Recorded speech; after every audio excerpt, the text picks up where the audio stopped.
What is happening, Internet? Welcome back to Metroid Prime 4 Beyond. This is episode 7, and you guys can thank Jotaro because he convinced me to do another episode today. So, he was like, today's episode is going to be good, I promise. And I'm like, okay. So, yeah, make sure you guys thank Jotaro when he pops up in the chat later. But hopefully you guys are having a fantastic night. You're ready for Metroid Prime 4. And I had some people asking me in DMs, are you really done with The Simpsons? Yes, The Simpsons Hit and Run is over. That was the last level. And then I posted the cutscene, which is supposed to happen after you beat that level. That was the last level of the game. So, you saw the ending. You saw the ending credits. It's done. That leaves this game and solo leveling, and then we start a couple new LPs before Christmas, and that's it for the year. And we got to plan what we're going to do in January. Maybe we'll do Metroid Other M in January. I've never done that as a series. I don't know.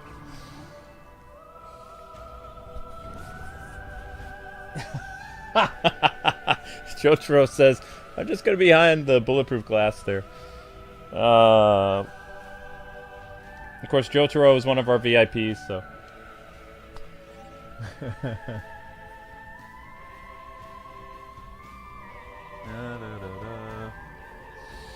Alright, let's rock and roll, ladies and gentlemen. I think we're going to finish off Zelda this week, too, so we're probably going to do the last episode of Age of Imprisonment as well. Or the Imprisoning War, or whatever it's called. Can you believe the YouTube short got 10,000 views? I was enjoying my dinner. I made a salad. And I put a lot of turkey in it, so probably wasn't the smartest thing, but I have a doctor's appointment, so I need to sleep tonight. If I'm like, you know, all drowsy and stuff when I go to my doctor's appointment, they're not even going to look at me seriously, and I need them to check my heart, need them to check my throat, and actually listen to my concerns and not just be like, oh, your problem is you don't sleep well enough. It's like, no, I'm having issues with my throat, so. Which I need that for my job, so I can't have my throat getting all messed up.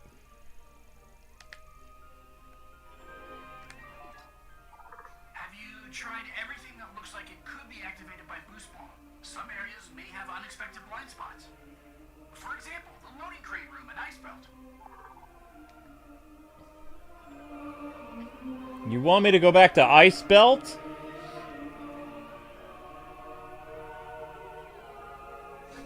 Ah! Oh, we gotta go back to Ice Belt. No! Whoa! Out of my way, fool. Blah, blah, blah, blah, blah, blah, blah, blah, blah. Is this the way back? Huh? Seriously? Don't do that.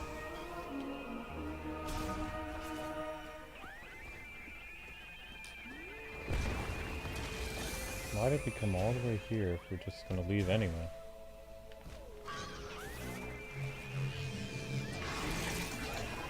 Oh. I can't get back up there. That's a problem. He can get back up there. But I can't. Oh, never mind, I can.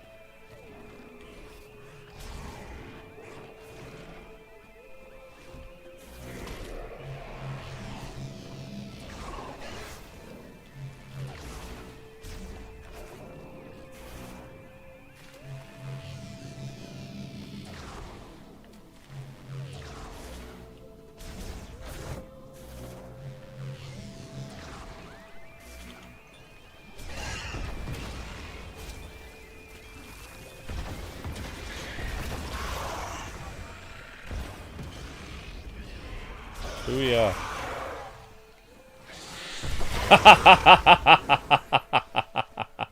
Ha! Oh, that was fun. What did they think was gonna happen? I'm just curious.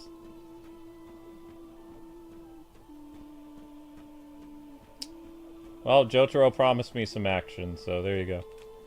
That was fun.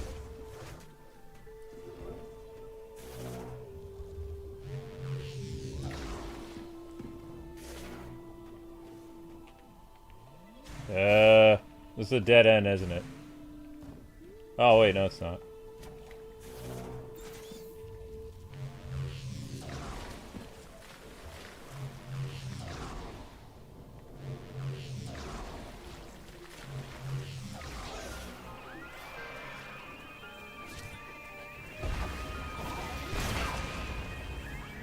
You don't look so good.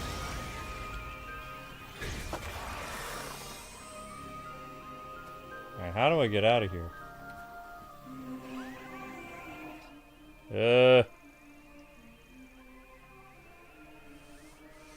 Am I doing Batman Arkham Origins this year? Yes. It's not Christmas Eve yet, though, so we've got your next series that's going to be mainstream on this channel, and it'll last for like 6 or 7 live streams, will be Amber and I are going to be playing Marvel Ultimate Alliance 3, celebrating the 5-year, 6-year anniversary of the game.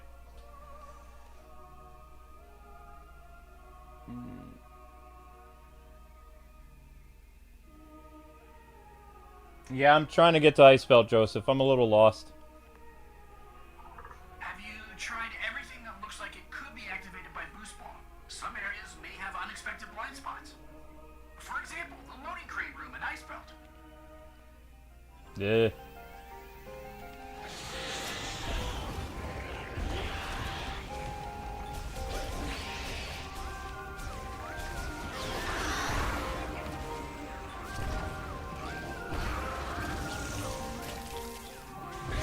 Ha! I like shooting people with missiles. It's so fun. Ah! Well, that was just lying around. Fun. Thanks for that.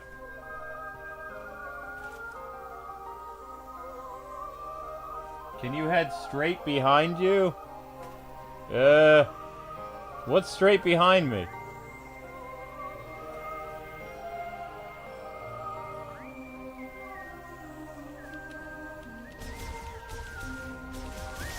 Okay, let's do it this way. Yellow door. Red thing. Orange door. Yeah. Orange, red path, yellow path.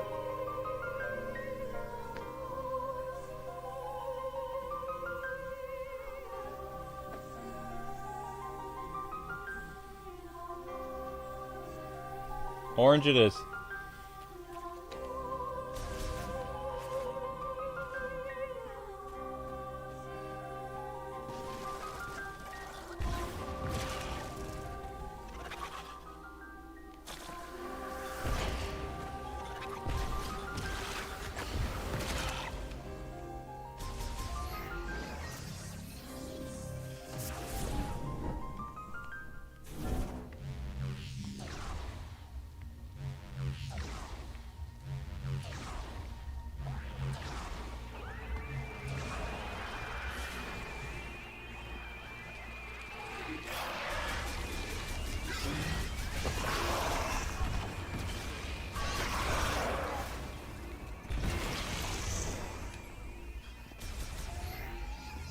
You guys are fun at parties.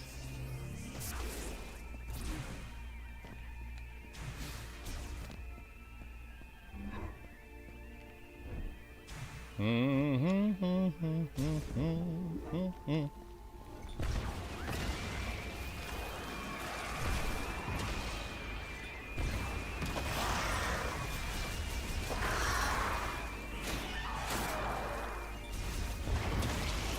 your face! Literally.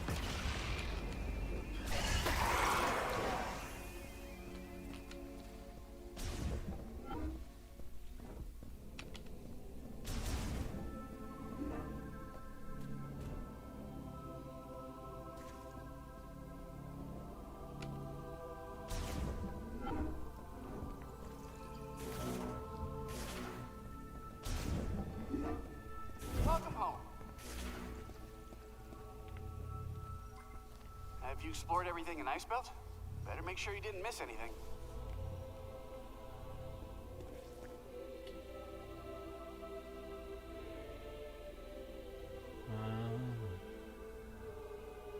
Yep, the Simpsons thing got 1,000 views. It's over. It's just, you know. It also got super chats and a gift and a membership, so it's a success. And we'll find out how well Metroid does tonight. I don't know. Now I'm just trying to remember my way around here. Good luck out there, Samus. When you say good luck, is this the way out?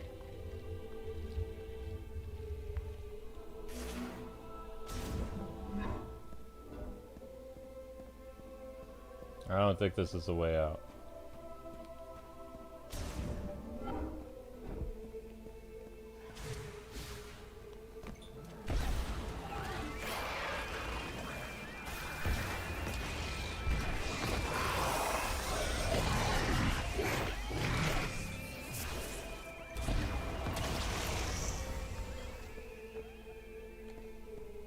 A lot of monsters lately. My goodness.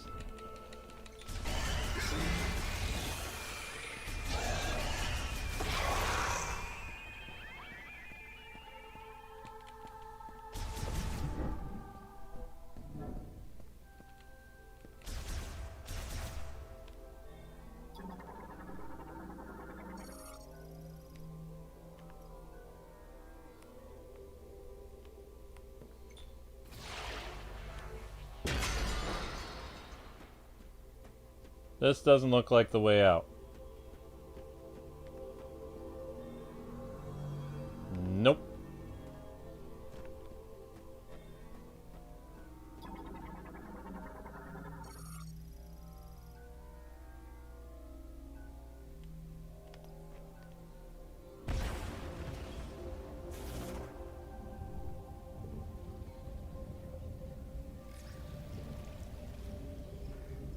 Oh, I've already been here.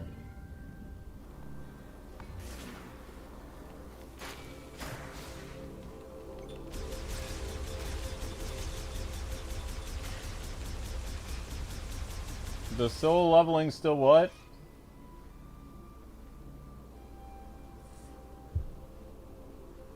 Am I excited to play Arkham Origins again? I mean, I'm pretty decent at the game. I don't know.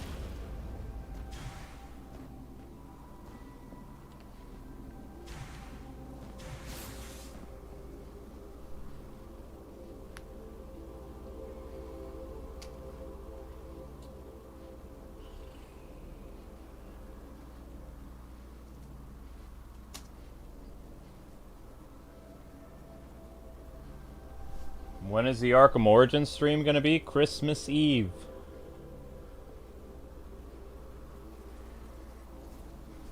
What VOD?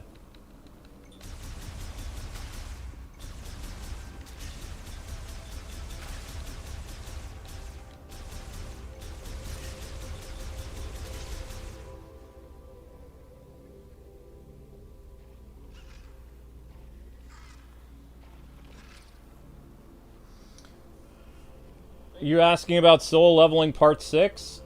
It hit 1,000 views 4 hours ago. I mean, you can keep at it in case YouTube decides to remove views from it, Vic. It did cross over into 1,000 views. It only has one person watching it currently. But...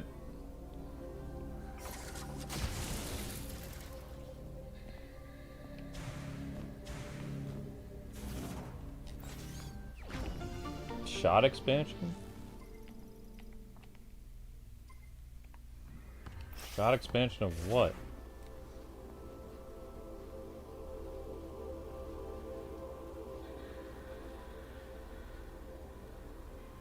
What video has been blocked?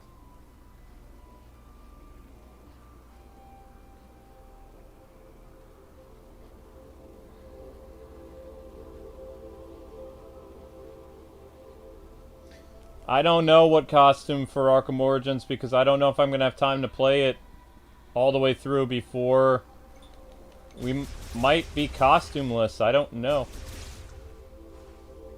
This is going to be the first time we're playing the game on, excuse me.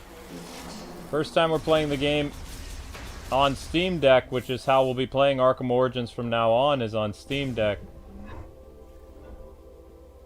Ah, phooey, I'm lost again. Wait, am I lost? I might be lost. Ouch.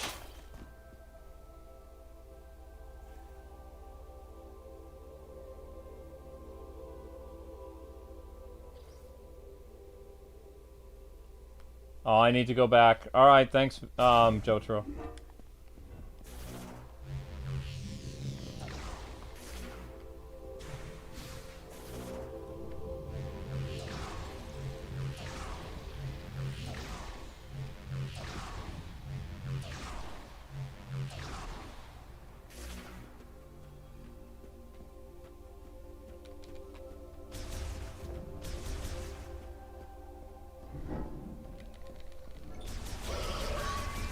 Shot through the back, and I'm to blame.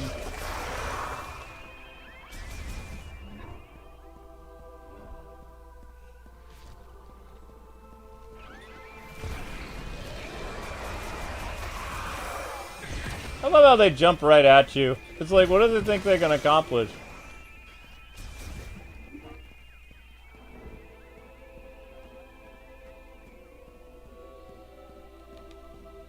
Deposit what?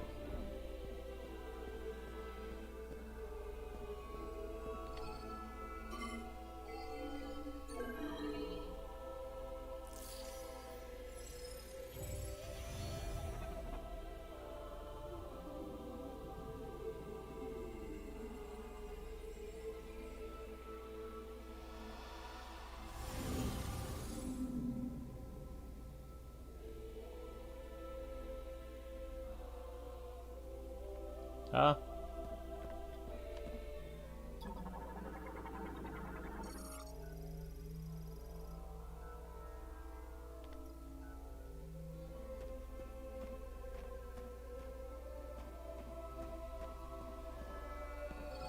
Okay.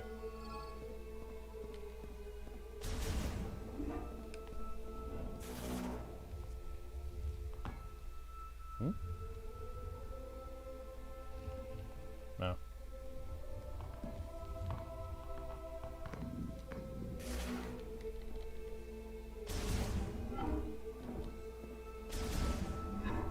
Hey, welcome Yeah, back. right.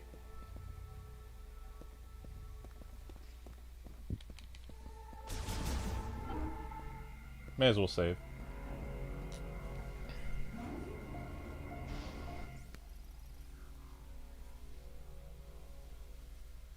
How did the PS3 break? It's old. The problem that you'll learn with the PS3 is the PS3 wasn't built to last. There is a problem that can happen with the system where its memory starts to die. And, you know, it's basically like having a brain disease or something is Good luck out there, Samus. I'm on comms if you need the memory of the system is going, and it tries to factory reset itself in the beginning, but it's dying. Like, its computer brain is going away. So, in my case, our PS3 basically reset to its original thing, but it can't... Every time we try to make a new save data on something, it erases it because it just, you know, it's going through like Alzheimer's or something like that. It's just, it's got only a couple years left of it, and I don't know. There's nothing you can do.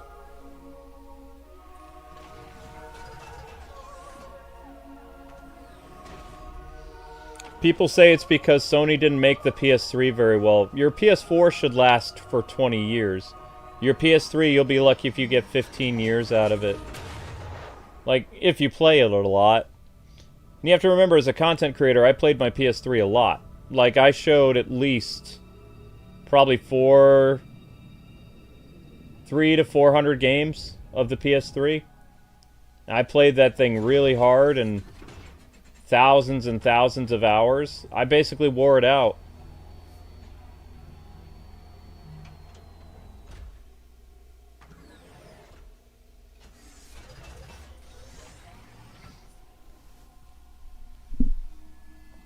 What's crazy is my Super Nintendo still works, and that thing's like 30 years old. My original PlayStation doesn't work, my PS2 doesn't work, and my PS3 is dying. So, my N64 works fine.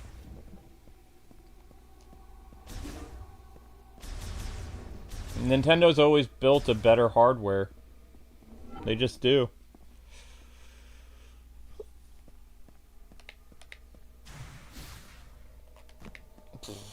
But my PS2 broke in... What year did my PS2 break? Does anybody remember the Kim Possible playthrough?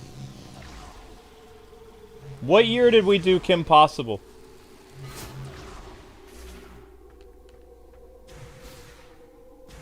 I think Kim Possible was the last PS2 game we ever covered on the channel. That's right around the time that the PS2 died. Oh no, Linky, how long have you not been able to go downstairs? I'm sorry.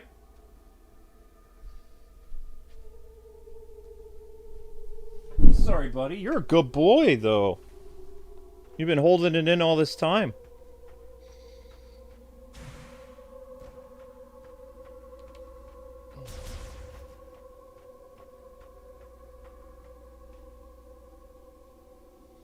...2014 or 2015 was that playthrough? Yeah, if anybody finds another PS2 playthrough on the channel, let me know. Because that, whatever year that was, that is the last year that the PS2 worked for us. So, I think 2014, 2015 is right on the money when our PS2 died. Yeah.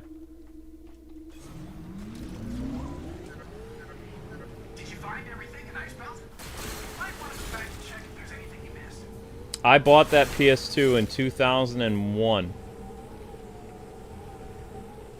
So that means that PS2 only lasted for... from 2001 until 2015. And we bought our PS3 in 2008. I believe. Because I had to get the PS3 for a job. It was either 2008 or 2009, I don't remember. But it was like the publication I worked for, they told me I had to buy a PS3 and I had to do PS3 reviews. So Amber and I used a credit card to buy the PS3. Because remember, we weren't paid YouTube partners until 2010, or 2009. So I actually used a credit card to buy the PS3. The games that I covered on the PS3 were sent to me by the publication I worked for, so I only had to buy the system. But getting digital games sent back then was very rare, so what they did is they sent me the games to review, and then I had to give the games back in an envelope that had a stamp on it, already ready to send back. Entrance to Ice Belt.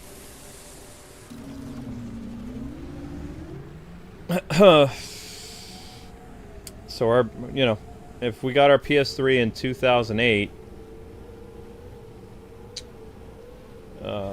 then that means our PS3 lasted from 2008 until 2000 and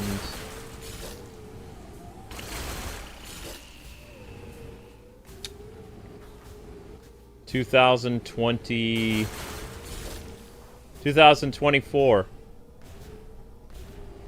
So that's how long our PS3 lasted before it started to have problems. So we had it, we were able to make it last until, from 2008 until 2024. Either last year or it might have been 2023 is when it started to die. There is a Arkham Origins playthrough that we did on this channel where the PS3 broke in the middle of it. That might have been last year. So we got a lot of years out of it, but I'm dumbfounded that my NES, my Super Nintendo, my Game Boy Advance, my Nintendo DS, my Wii, my GameCube, all of my Nintendo systems work fine. Whenever I plug them in and hook them up, they work. But my PlayStation systems, whether it's my PS2 or my PS3, they all broke. And my PlayStation broke too. My PlayStation didn't even last for 10 years. The original PlayStation. I had my PS2 a long time. The reason why a lot of PS2s break, though, do you want to know what the reason is? It's because people use it as a DVD player and it wears out the system. So, even though I didn't play that many games on my PS2, the PS2 is how Amber and I watched movies and watched TV shows and stuff like that. So when we were first married, our PS2 was like used more than for just video games. We used it for entertainment purposes. And what a lot of people have been saying on the internet for decades is like the PS2 wears out if you use it as a DVD player too much. So we were probably watching, I don't even know how much TV and stuff back in the day, because my wife didn't like video games on very much. If I wasn't writing, you know, she would want to watch George of the Jungle or X-Files on DVD or whatever, you know? And then when we got our PS3, it was the same thing. Our PS3 became our entertainment machine. We watched Blu-rays on it, anime, movies. We probably watched more shows and streamed more shows than we played games on it.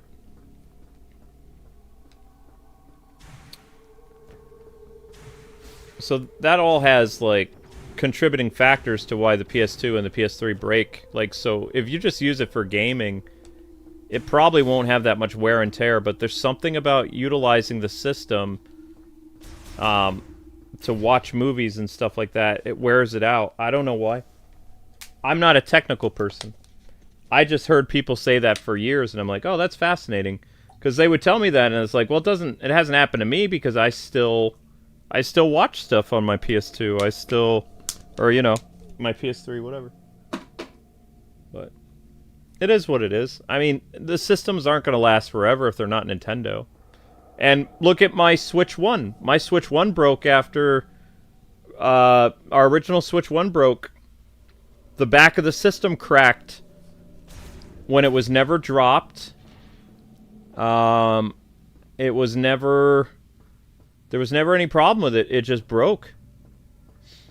Like, over time, the system, like, heated up and it, like...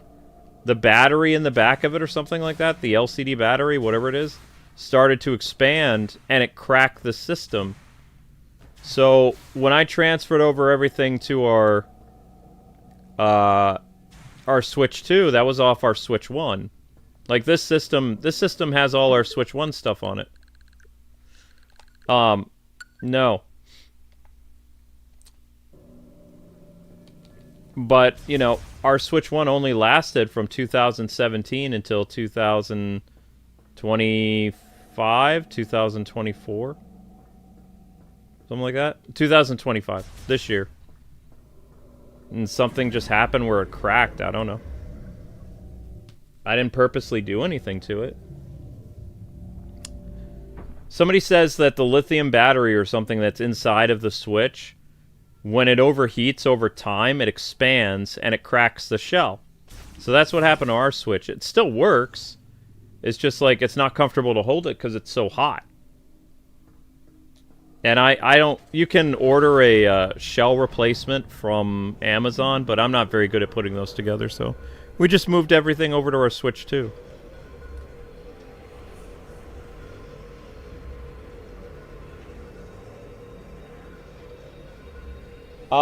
In our... Amber knew what Hanna-Barbera cartoons were.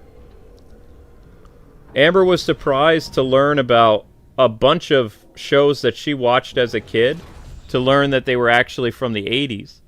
Because she was watching things on Cartoon Network like Thundar the Barbarian and stuff at her grandma's house.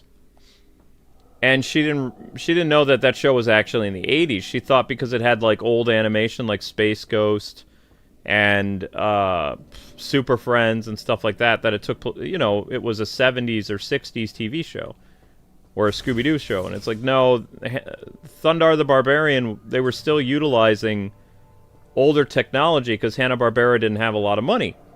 So Thundar the Barbarian looks like a show that came out in the 1970s, but it's actually an early 80s show. But it still basically looks like a 70s or 60s show based on the animation.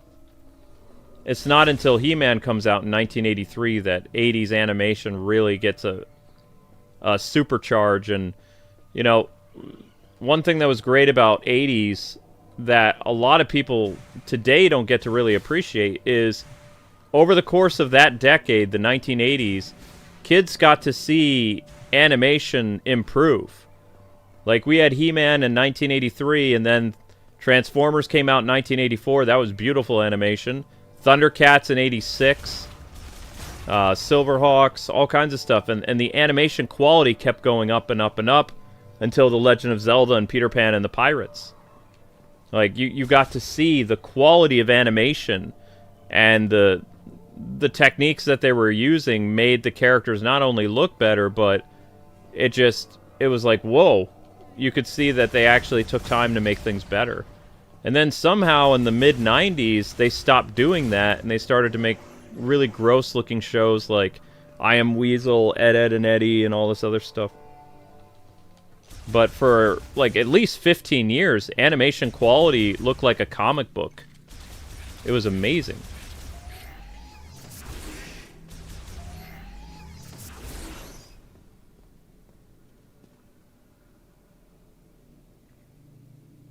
Open the glass door with a guided psycho... What? What glass? You mean this?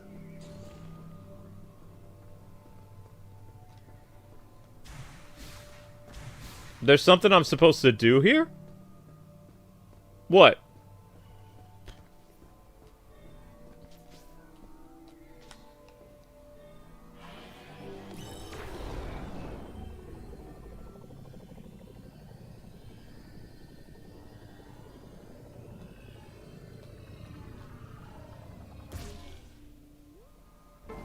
Oh. Okay.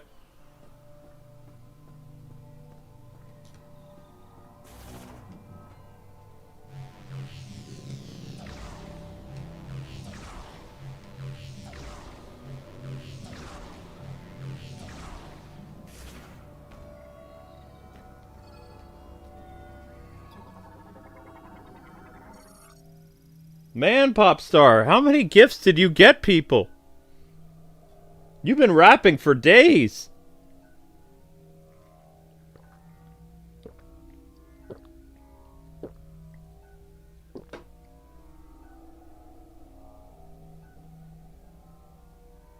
That's crazy.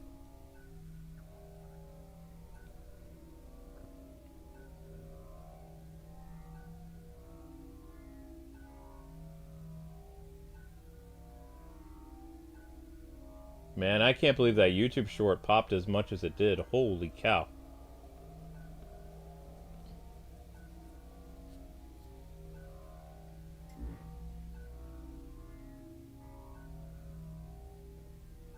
I'll have to use more. I have more Simpsons things I can do.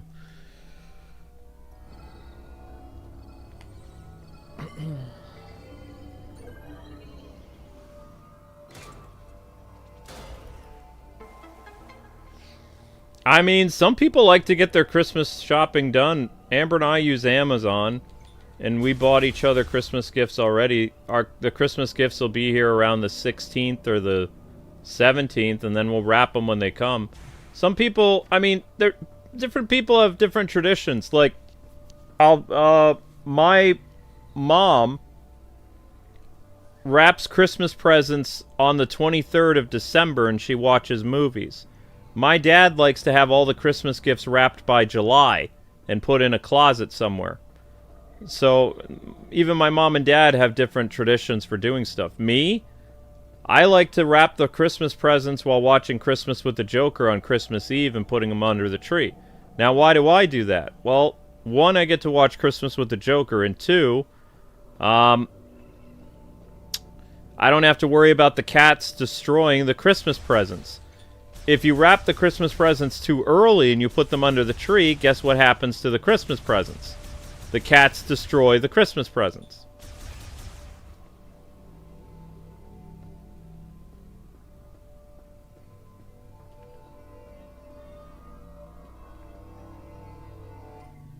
Ice chip.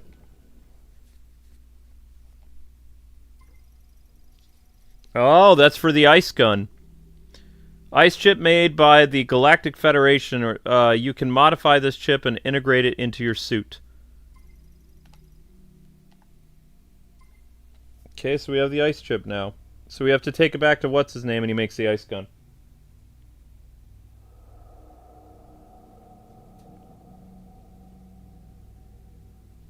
Yeah, I use Amazon mostly too.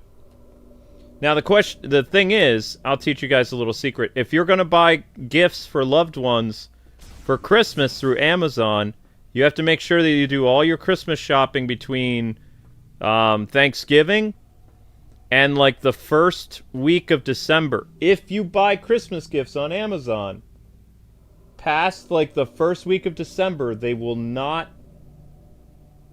come. So you have to make sure that you get all your Christmas stuff done by like the 12th of December.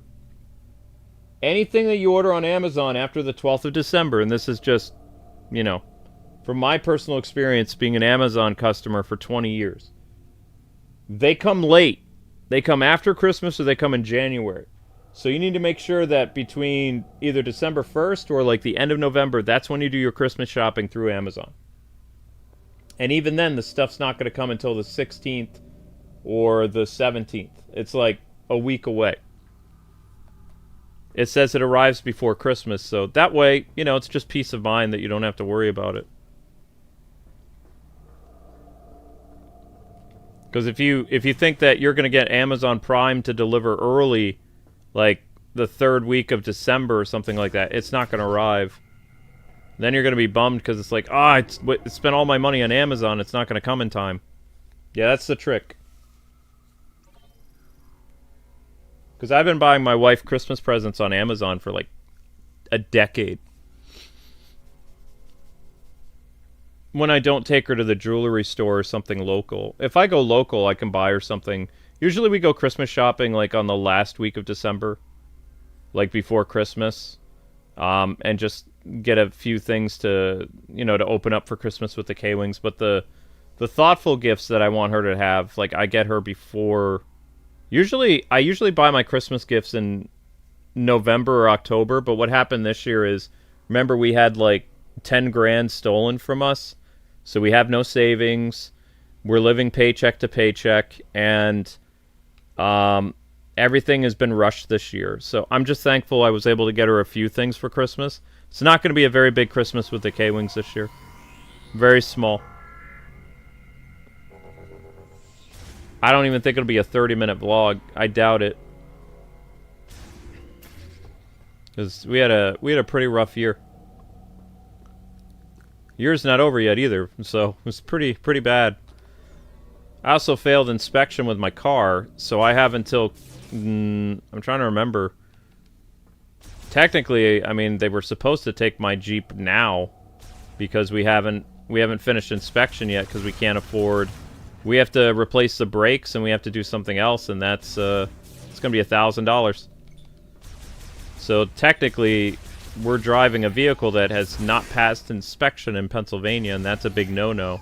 That could be like a $400 or $600 ticket from the police on top of the repair cost. So, you know, it's been bad. Had we not had the money stolen from us from YouTube not paying us in the summer, then everything would be fine. We'd have a little bit of savings, we'd have the Jeep taken care of already, and we'd have money left over to do whatever. But we don't have money left over. And if it wasn't for Amber's job, we'd be in big trouble. Because the YouTube channel pays for rent, business expenses, hospital stuff, but Amber's day-to-day job pays for food, like, what do they call it? Utilities, gas, things like that. I can only, you know, The YouTube channel only handles the really expensive stuff like rent and all that other stuff, and as soon as that's done, it's gone. Like, my paycheck disappears in less than a week. My YouTube paycheck is gone because it takes care of all the big bills. And then we live off Amber's second job. Because her first job is Kwingsletsplays. Her second job is her restaurant gig. Which she's gotten really good at, by the way. She likes it, so I'm happy for her. And we still get to work together, it's just we only work on one stream now. That's new.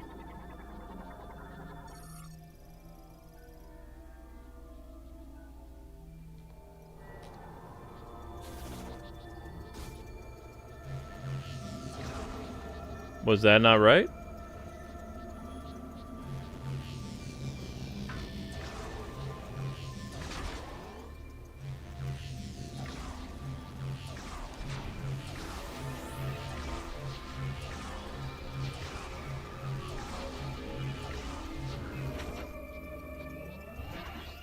Whoa!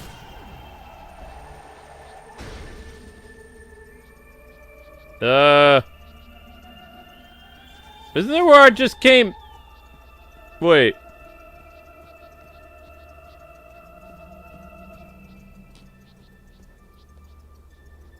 I just came from here! You jerk?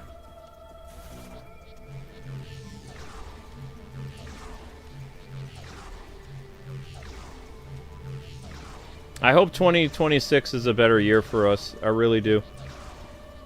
But I guess we'll find out. I don't know. I don't know what possibly could make 2026 an amazing year, though. I don't know. I just got a bad feeling about next year. If 2025 was this rough, I don't know what to expect next year. Alright, Jotaro, so what am I looking for here in this frozen wasteland? I can easily get lost, so I'll let you lead the way from here. You said I need to do more stuff, right?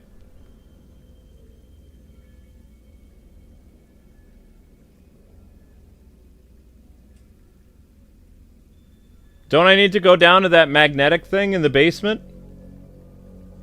The booster ball thing?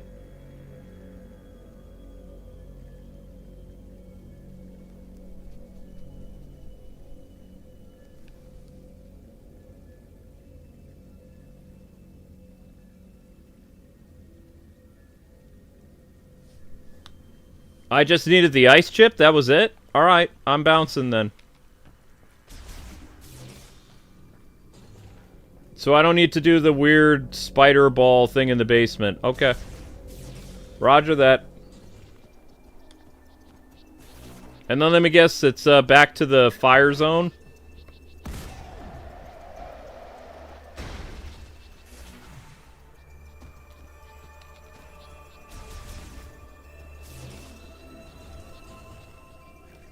We'll use the ice power to get into the fire zone or something like that.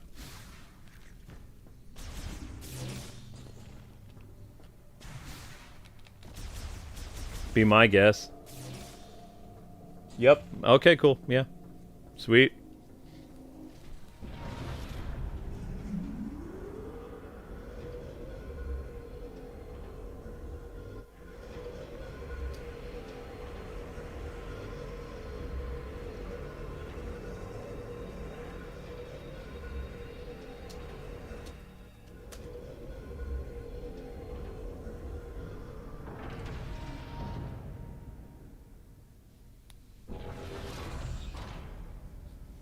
Back to Volt Forge after the... Okay.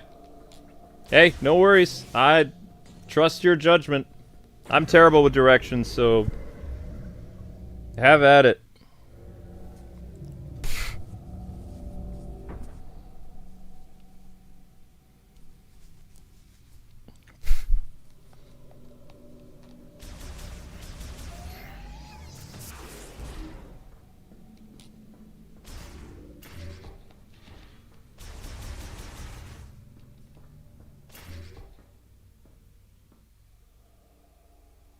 Isn't it crazy how well the YouTube Shorts algorithm works?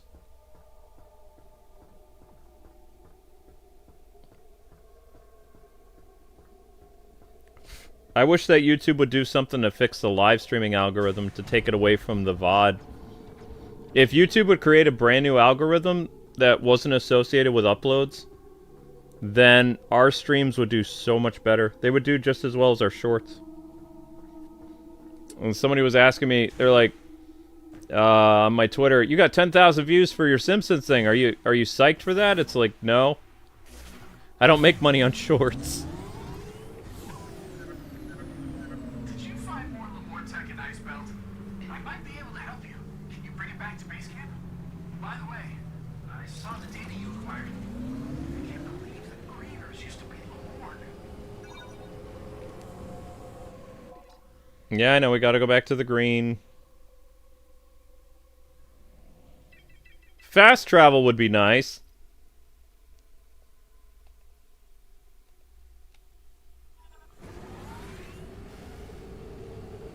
If I was thinking of, let's see, it got 10,000 views in an hour. I probably made $2 on that short, maybe. Maybe $1. $1 or $2.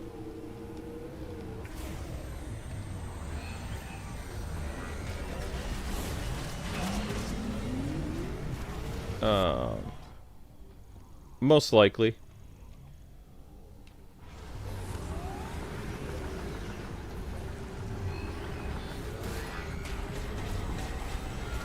Excuse me, I'm driving here. Am I driving the right way? Entrance to the ladder of the shrine. No, I need to go this way. We're gonna have to... Ow, that's rude.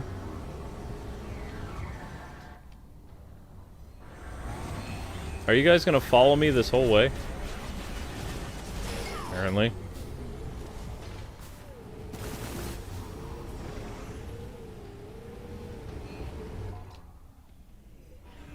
Yep, they're following me the whole way.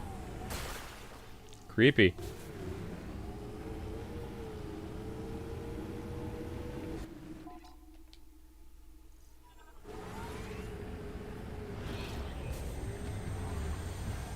Does this thing have any weapons on it, or am I a sitting duck?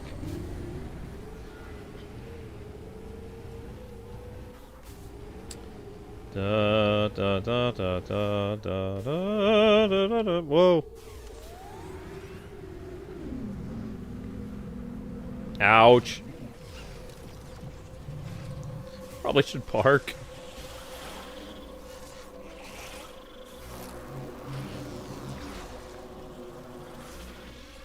Ow! Rude!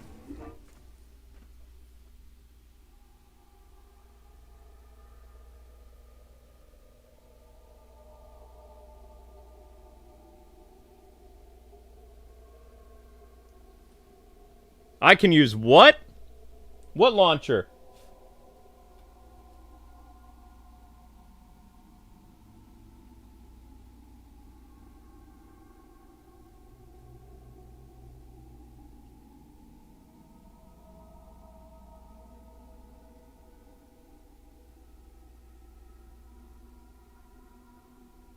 Straight ahead? Okay. This thing?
Where am I?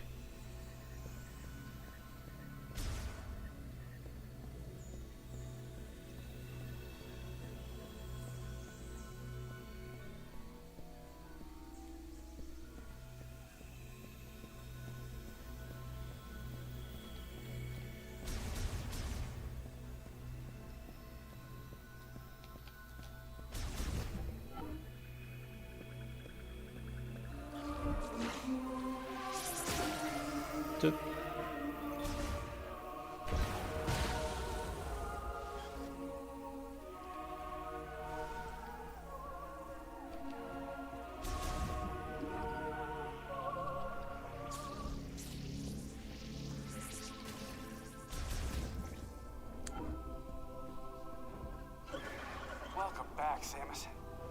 Come on, show me what you found in Ice Belt. All right, let's take a look. Okay. Dude. Hello, friend. Okay. Analysis first.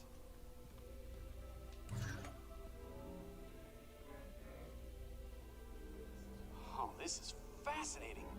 It looks like this program inverts the energy emitted from the device. That means if I reprogram this and set it into your arm cannon, you should be able to use a new shot type.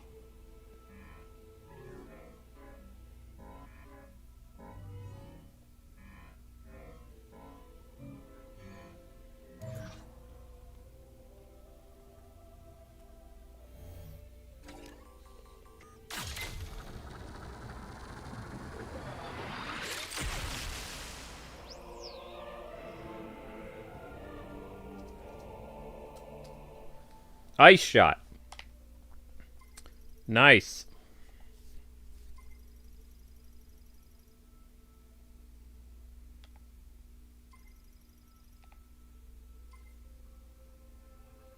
Now you can use Ice Shot.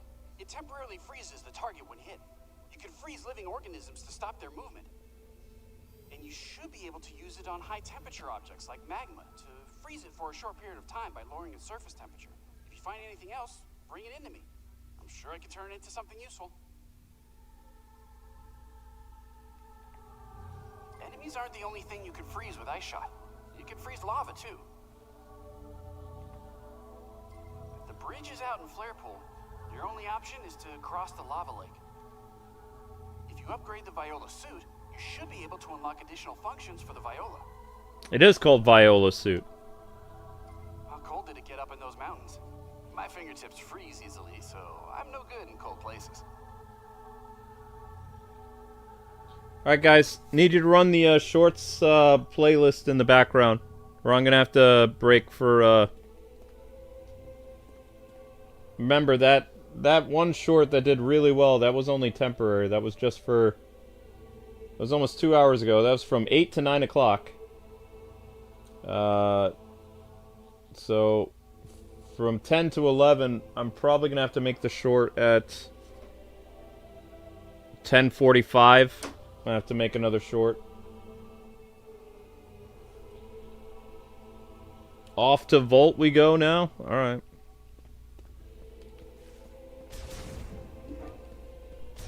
Them all up with Ice Shot.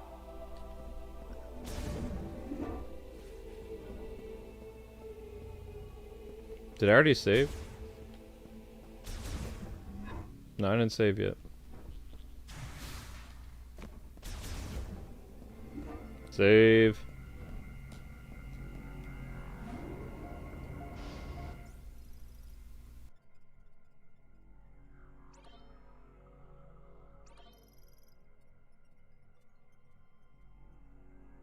Alrighty.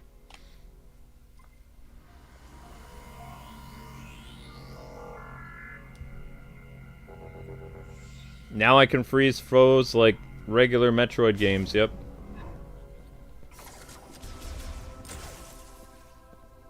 Very cool.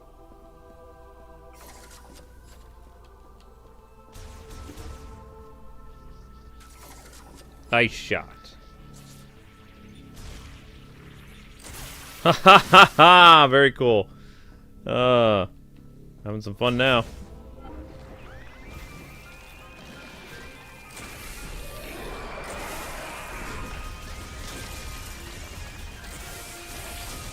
Neat.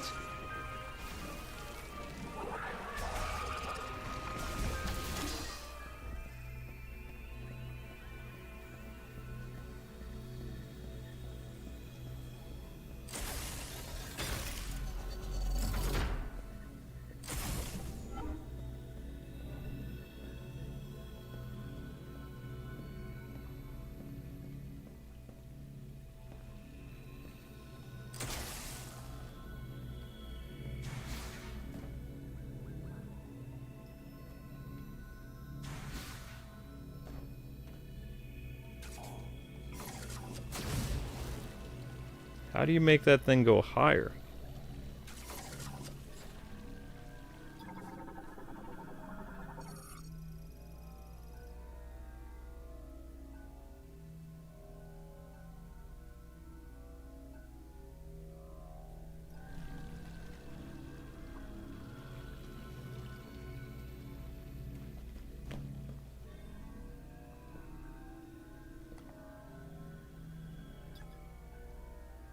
Why has it got a purple thingy on it?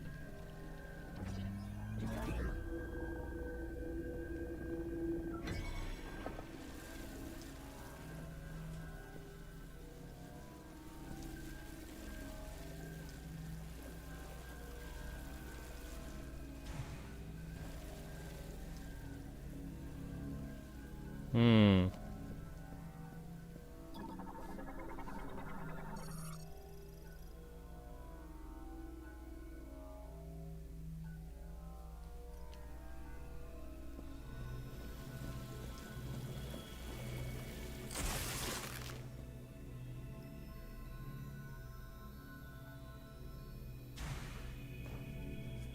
But how do I...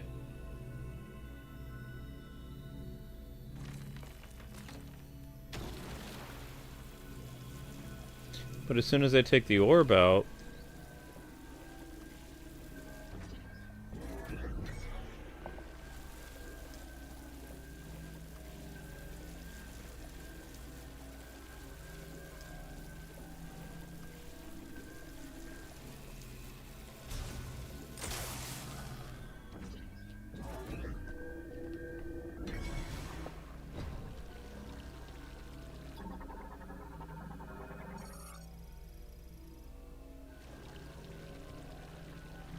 Yeah, but how do you get this thing to rise?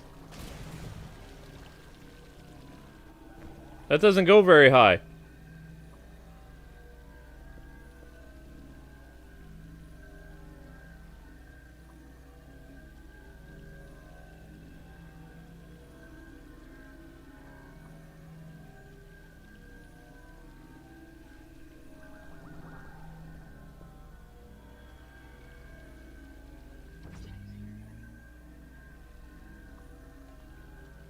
Both need freezing?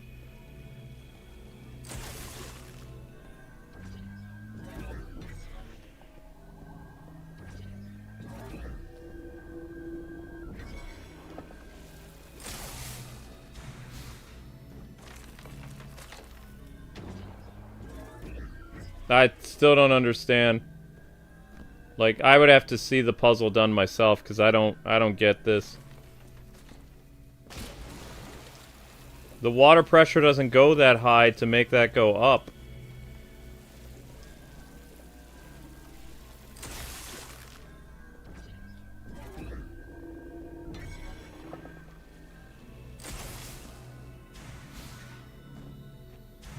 Oh, never mind. I was overthinking it. I didn't think I could make that jump. Alright. Whatever.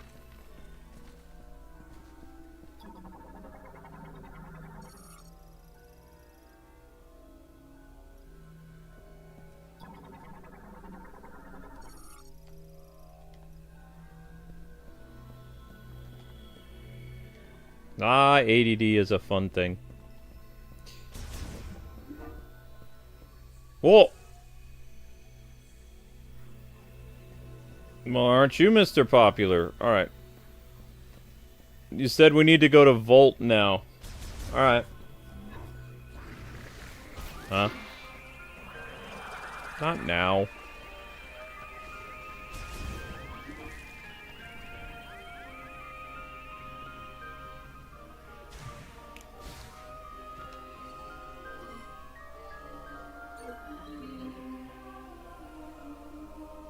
Jump height is a bit deceptive in first person? Yeah, probably.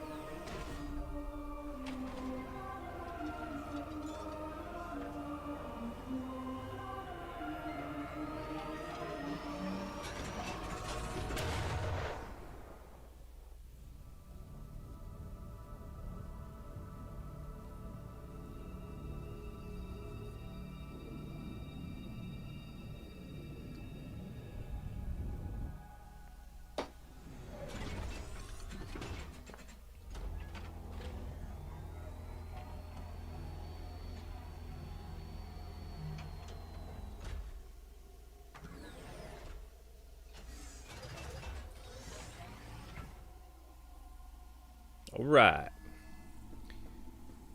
Off to Volt we go.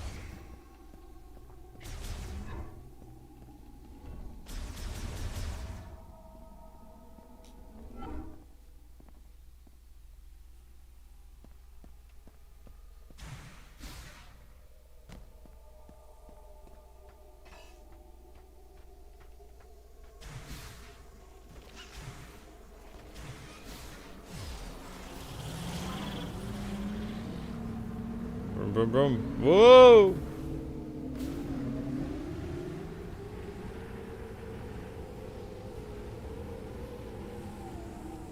Okay, now how do we get to Volt again? No. No. No. Chrono Tower. Wait, where is Volt again? GF. Is this Volt?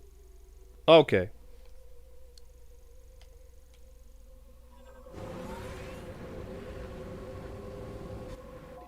Alright, we're going the right way now. Oh, that's how we fight back. Okay, cool beans.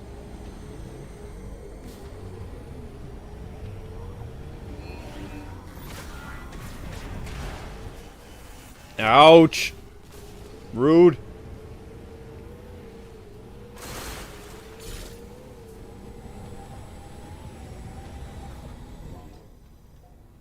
Oh, yeah.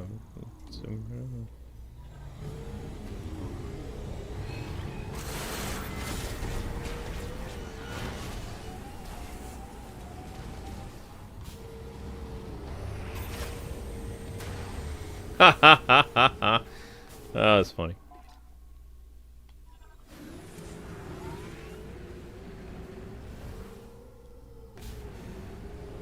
I enjoyed that. If no one else thought it was funny, I thought it was amusing. Uh-oh. Easy now.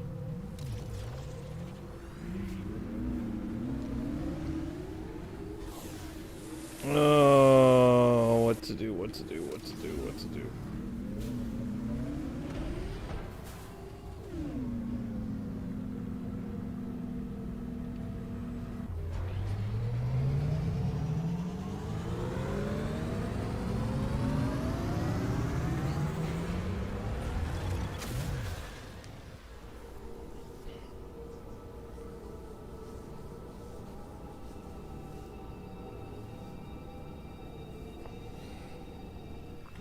Alright, Jotaro, we're back in Volt.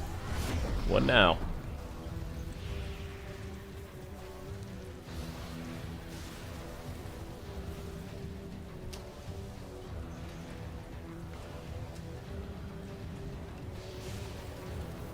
Back to Volt.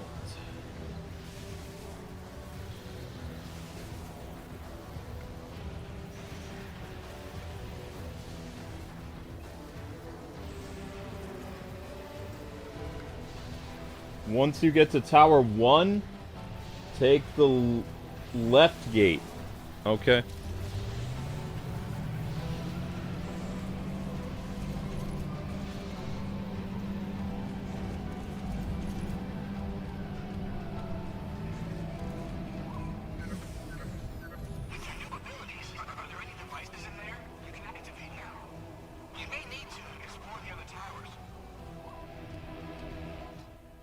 So you want me to go through the left gate?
Huh? Suit upgraded with increased resistance to heat from molten rock. Enables Viola to transform into Viola mode. Automatically allows it to travel over magma and lava. Oh. Well, how do I activate it?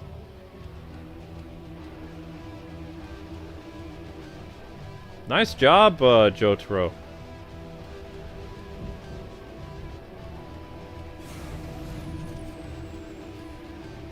Now go back the way you came? Alright.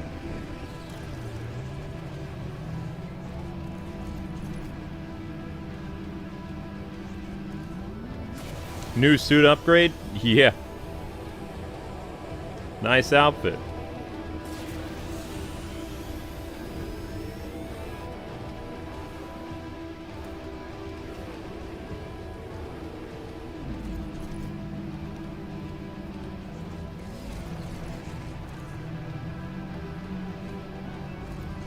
Time for us to go back the way we came now. Makes sense.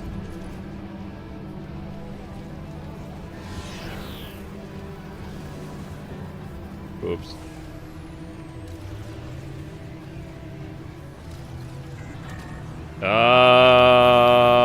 What's going on?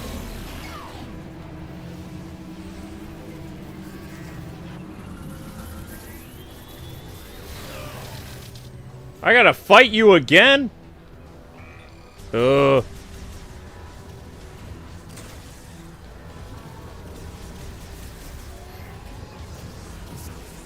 It's not on my dance card today.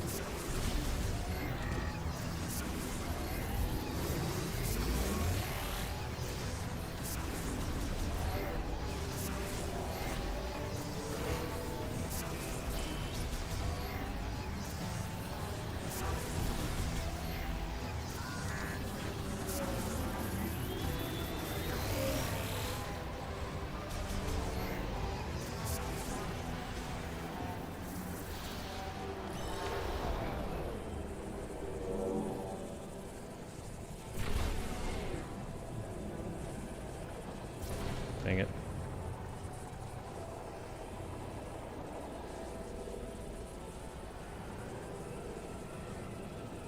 Whoops. Darn it.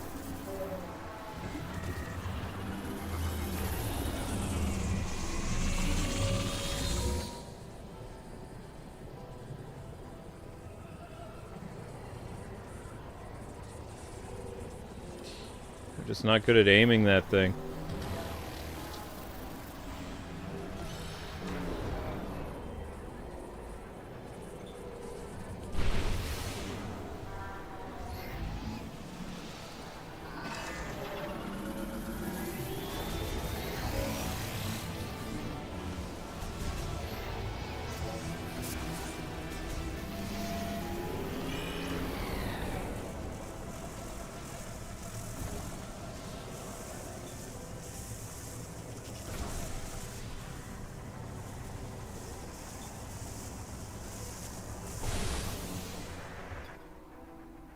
Ice, maybe?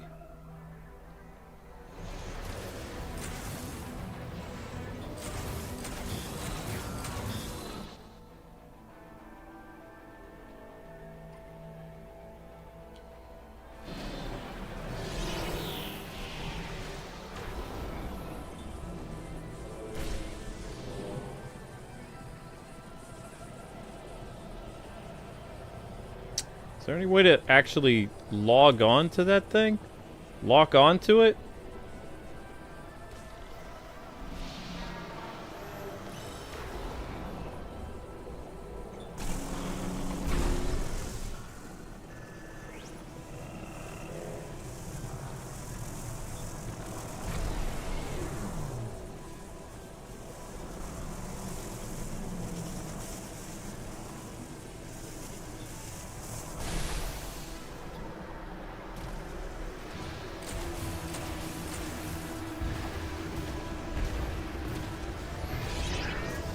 I don't know how to kill it.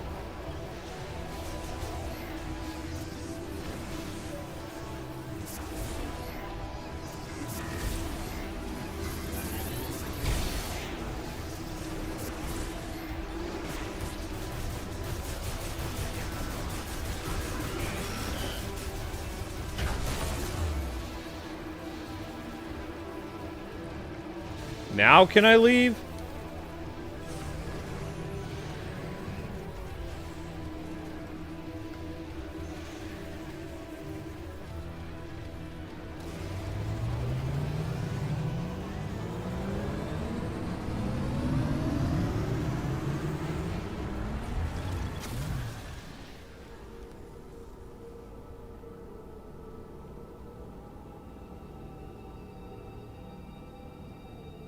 What time is it? We're gonna have to make a short.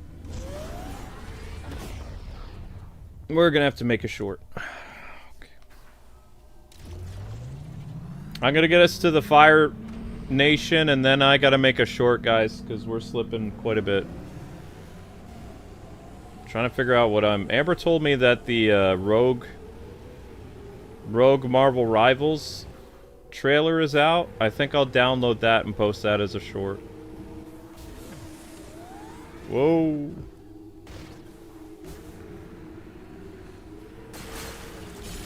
Link is not around right now, so...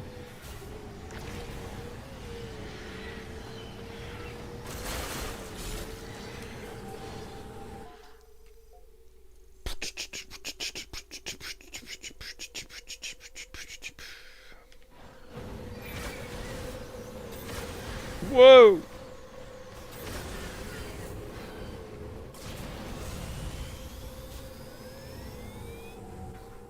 Well, that makes traveling much better. Being able to turn up the juice. Yep.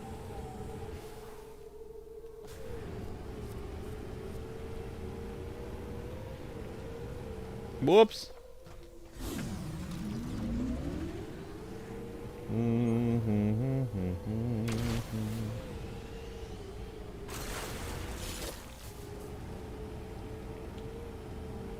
I mean, these are.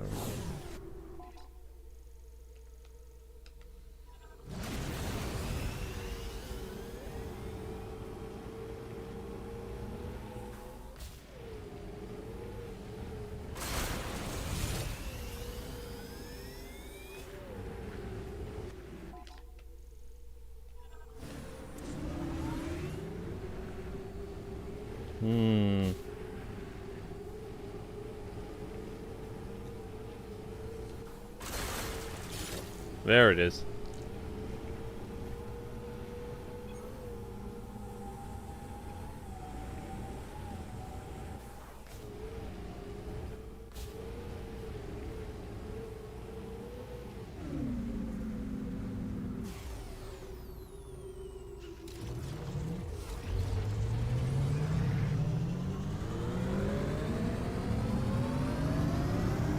Wait for it, and skidoo.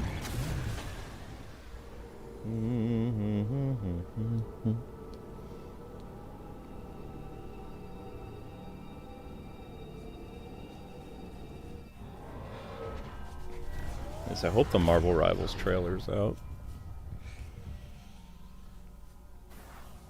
Let's find a save point.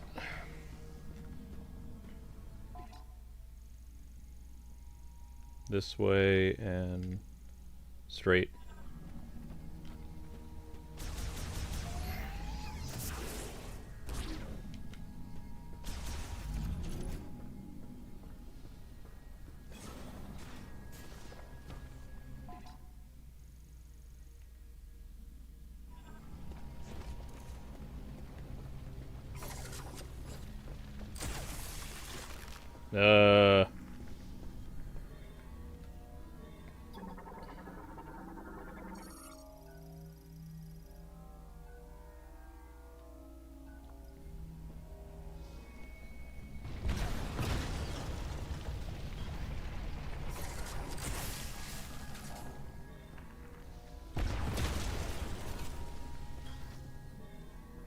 Huh, that's one way of doing that. Alright, so where's the save room at?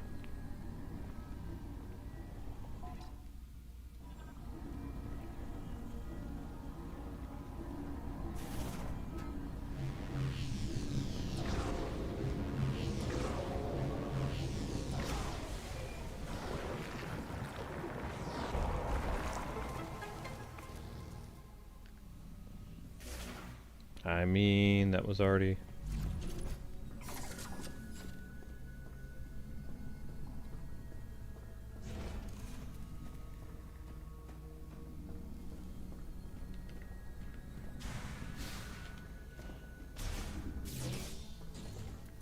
Save room should be around here.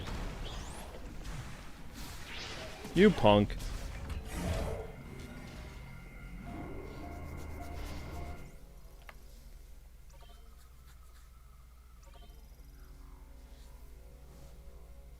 Now it's volcano time, yep. I gotta make a YouTube short, though.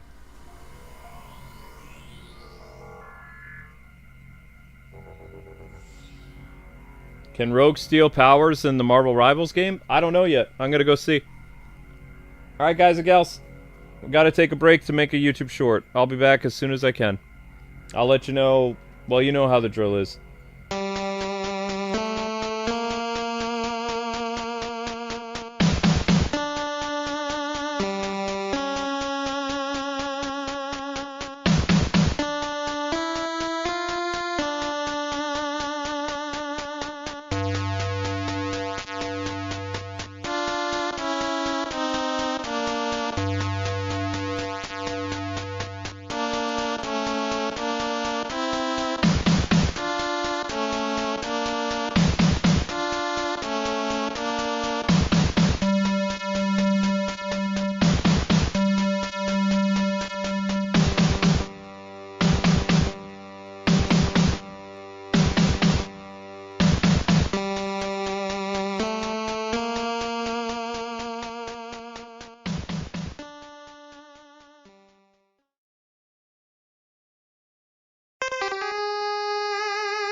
Alright, it's time to tackle the volcano thing. We did the best we could with the short. I think 400 views, something like that. I don't know. Would be nice if it was a lot easier than the other thing, but oh well. Good enough.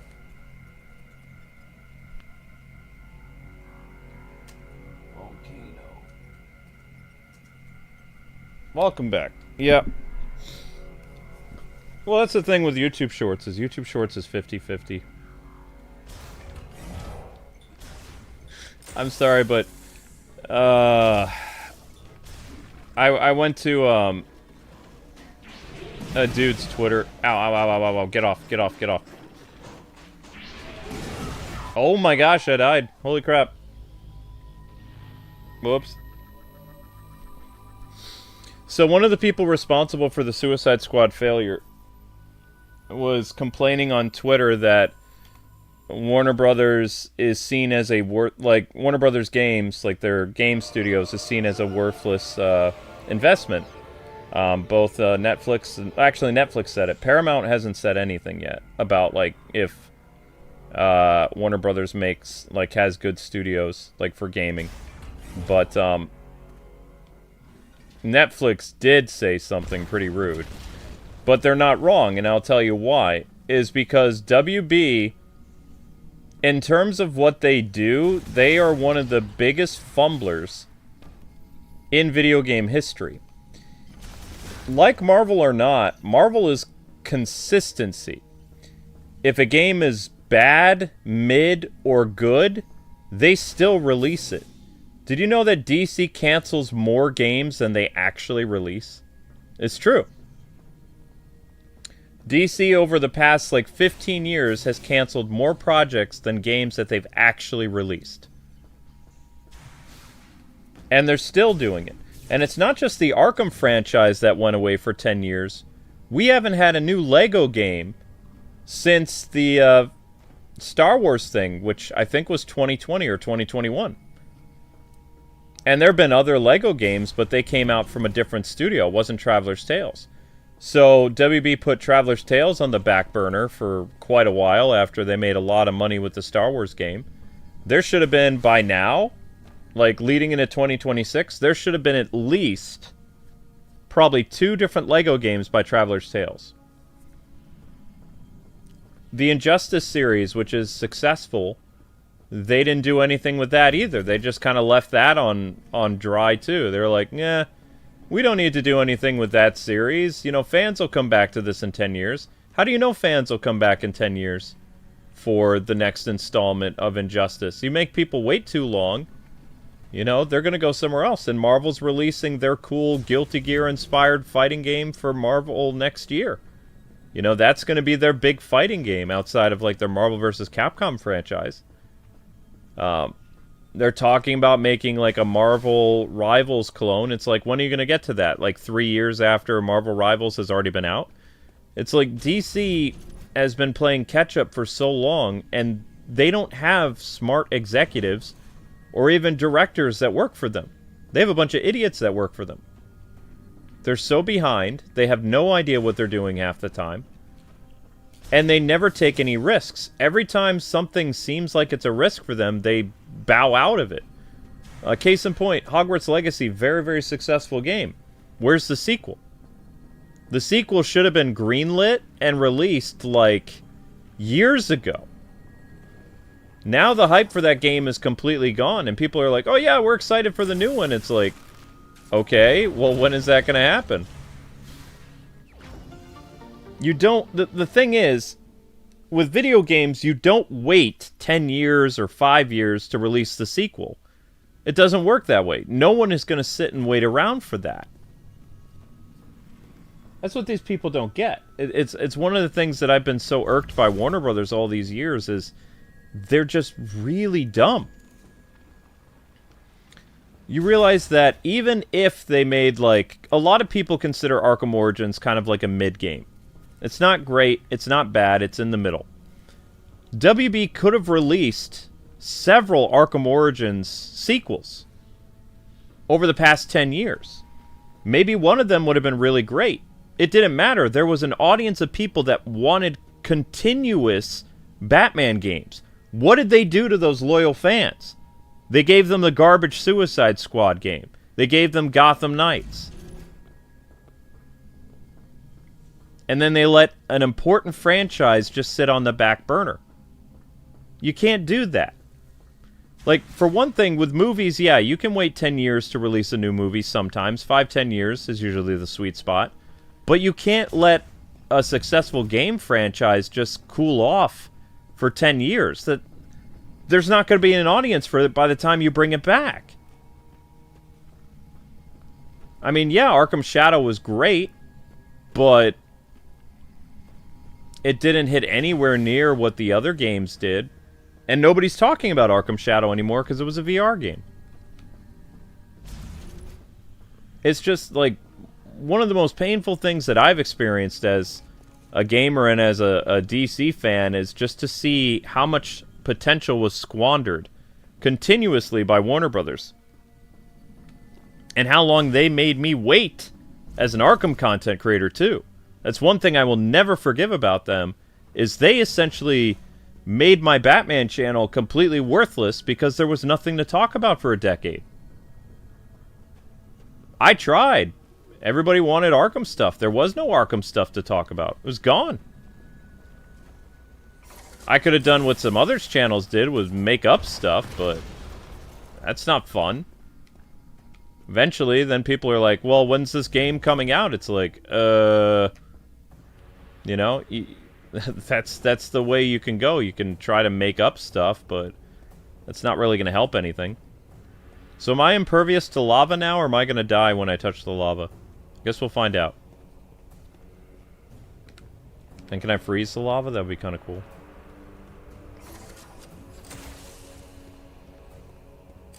Nope.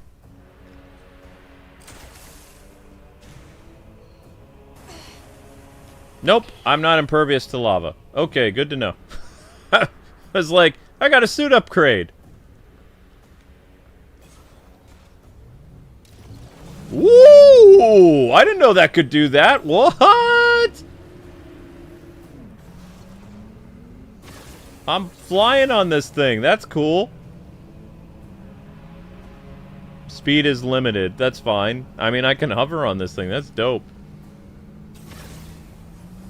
Let's go. So yeah, I was basically like, you know, and again, I was making fun of a woke employee at Warner Brothers, former. They're not there anymore, but they're like, I don't understand how they can say WB Games is worthless. It's like, because it is worthless.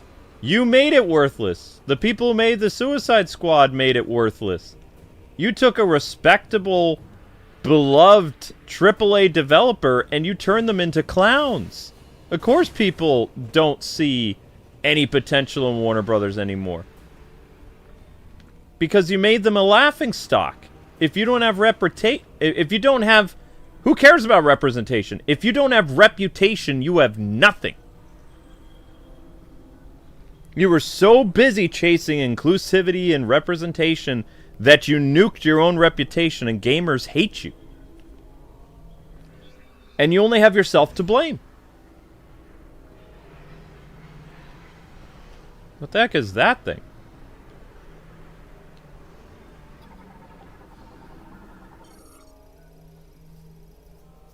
A track composed of psychic energy, often set along the irregular curves. Once materialized, they can be traveled using a psychic boost ball? Huh?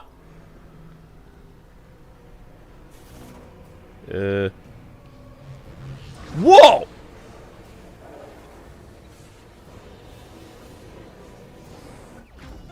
Okay, that was kind of cool.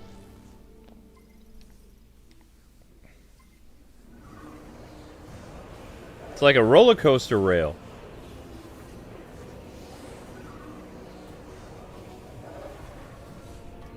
Alright, not gonna lie, that was kind of neat.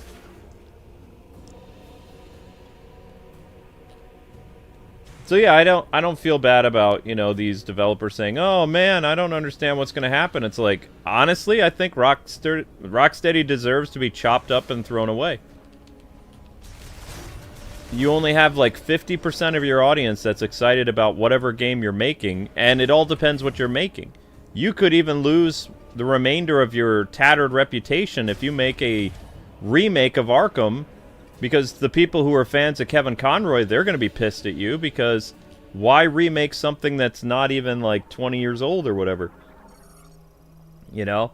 Especially when the actor just passed away, like, not even 5 years ago. That would be done in poor taste. Because, you know, that was considered like one of the highlights of their career. Is then what? You're going to remake Arkham City after that?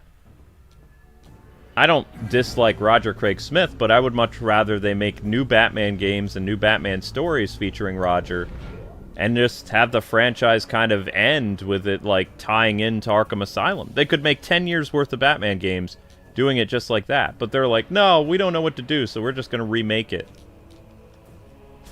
They do that, I mean, yeah, I'll play it, but I don't think it'll be that great. As well as who knows what they're going to do. That's why I want the people at Camouflage or something like that to make the next Batman game. They know what they're doing, because the best people to make products are fans. The people who grew up with Arkham Asylum and Arkham City, they're the ones that made Arkham Shadow. You know, they were like teenagers when Arkham Origins... Or not Arkham Origins. They were teenagers when Arkham Asylum came out. They were heavily inspired by that game and Arkham City and stuff to make their VR game. And, of course, Arkham Origins. But the one thing I respect so much about Marvel is Marvel, they take their shot.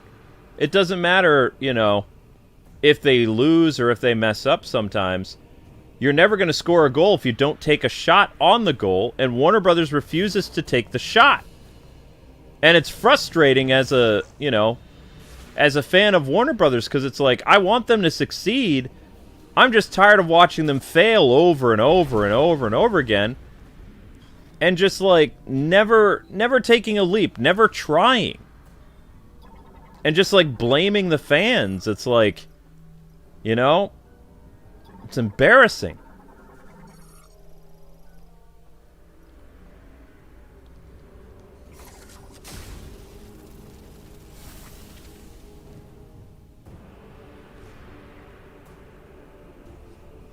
I just don't get it, you know? And I can't stand activists because they're so stupid. They're like, I don't understand what happened. It's like, how can you not see that you guys were responsible? You blame the fans, but it was you that made the crappy product. You that attacked the fan base. You that made people look away from Arkham and be like, nah, I don't really want to do this because they're mocking us. They're making fun of, like, calling all, like, Arkham fans toxic and gooners and stuff like that. It's like, you're the one that squandered your own audience, and then when you're looking around like, what happened? It's like you turn into bullies. You never bite the hand that feeds you. You never mess around with your core demographic. You guys deserve to go out of business. 100%. You don't deserve to be in the game industry. You don't deserve to work for Warner Brothers, to work on Batman properties, because you don't get it. You don't understand what makes the character, like, so beloved and why people want to play the next Batman game. You don't even understand the people who play the Arkham games. It's the same people that play the Assassin's Creed games. The people who play the Splinter Cell. And the people who play Metal Gear Solid. And you completely just drop the ball. What happens now when Black Panther or Wolverine, which are supposedly stealth-oriented games that are like Arkham, what's Warner Brothers going to do then? Then it's going to be fully over. Because you'll have a whole group of people that, when the next Batman game comes out, you know what they'll say? Oh, look at Warner Brothers copying the Wolverine game, or the Black Panther game. Even though Warner Brothers was the one that originated the stealth gameplay for the Arkham stuff, that all these other, you know, comic book studios are using now. But you have an entire generation of gamers that grew up without any Arkham games. And it didn't need to be that way.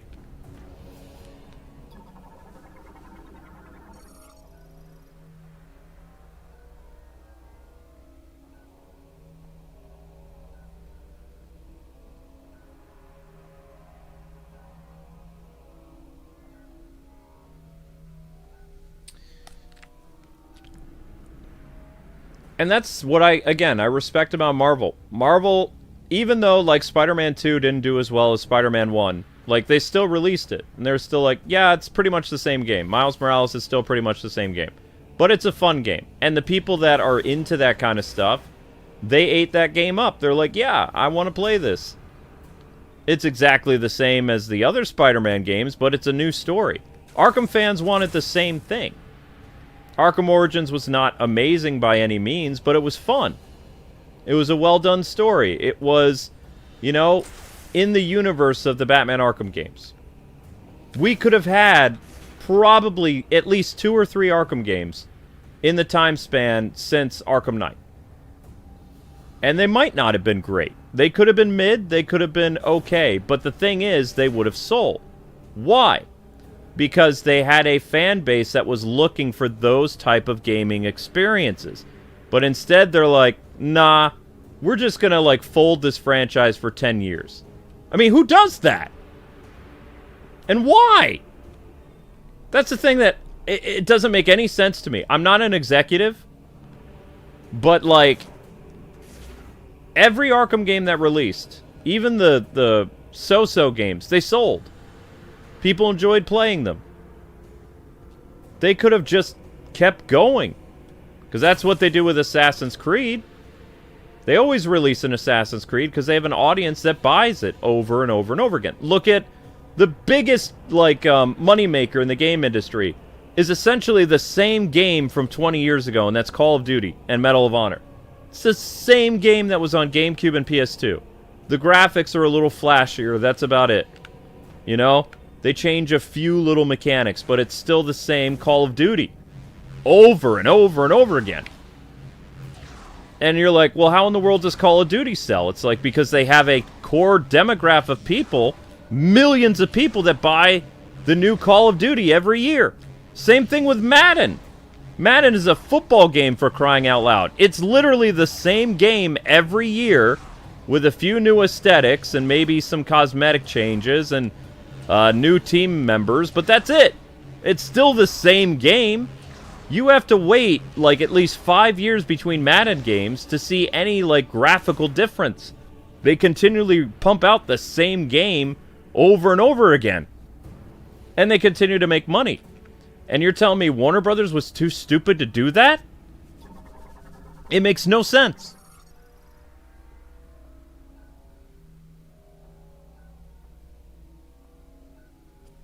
You know what I mean? I will never forgive WB for that because they did it to themselves. And now they're blaming the fans for the Suicide Squad again. It's like they're the ones who released the Suicide Squad.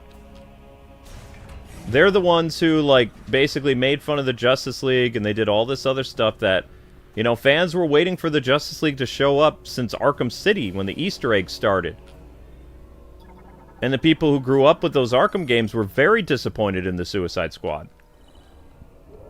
Even if the Suicide Squad didn't take pot shots at the fans, it still would have been a bad game.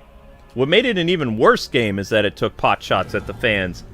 Not just the people who made it, but in the game themselves, they make fun of the original Arkham games. It's kind of like, you know how that X-Men movie with the Phoenix, the third one, the newer class, they're like making fun of the third X-Men movie, and then their third X-Men movie bombed, the one with Apocalypse. They go to see a third movie and they say, this is what happens when you rush a sequel or something like that, acting all high and mighty, and then their movie was worse than X-Men The Last Stand.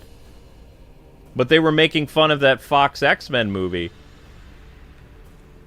which was, it was funny, and it became a self-fulfilling prophecy, though, because they made fun of the X-Men movie that came before them, and their movie was worse than The Last Stand. Which is an amazing feat if you think about it, because The Last Stand was horrible. But the Age of Apocalypse, or whatever it was called, was even worse. It's crazy. But they were doing the same thing with the Suicide Squad. They were pulling that X-Men Apocalypse thing where they're like, oh wow, these older games were so bad because of toxic masculinity and all this other stuff. And they're acting like their game is so much superior, but their game was literally a walking stereotype for every single character that was in the game. And it was just a boring game, too.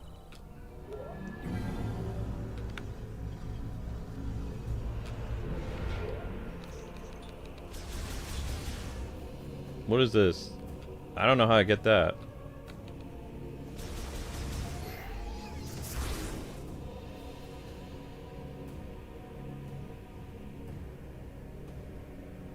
Well, no, the fans would have wanted Batman to die in a blaze of glory. Like, to let the character go out. If they were going to kill off Batman, fans wanted him to shake off the mind control and, you know, go down taking out one of Brainiac's ships or something like that. You know, give some respect to the character that basically, if it wasn't for... Okay? If it wasn't for Batman Arkham, Rocksteady never would have been on the map to begin with. So they had a rare opportunity where they could have shown respect to the character that put them on the map. But instead, they ridiculed him. You know? And not just ridiculed him, but ridiculed the players that enjoyed his games on top of that. So it was like a double whammy of insults. That's not how you win over a fan base. And people still talk about the horrible aspect of the Suicide Squad. How they, you know, destroyed Batman and did all this other stuff. And Kevin just happened to pass away, you know, as the last game he worked on. Maybe he died of shame. I don't know. I know he was sick, but maybe it made him worse. I don't know. I wouldn't have wanted that to be my last game. If I was a voice actor and that trash was my, you know... It's a taint on my legacy.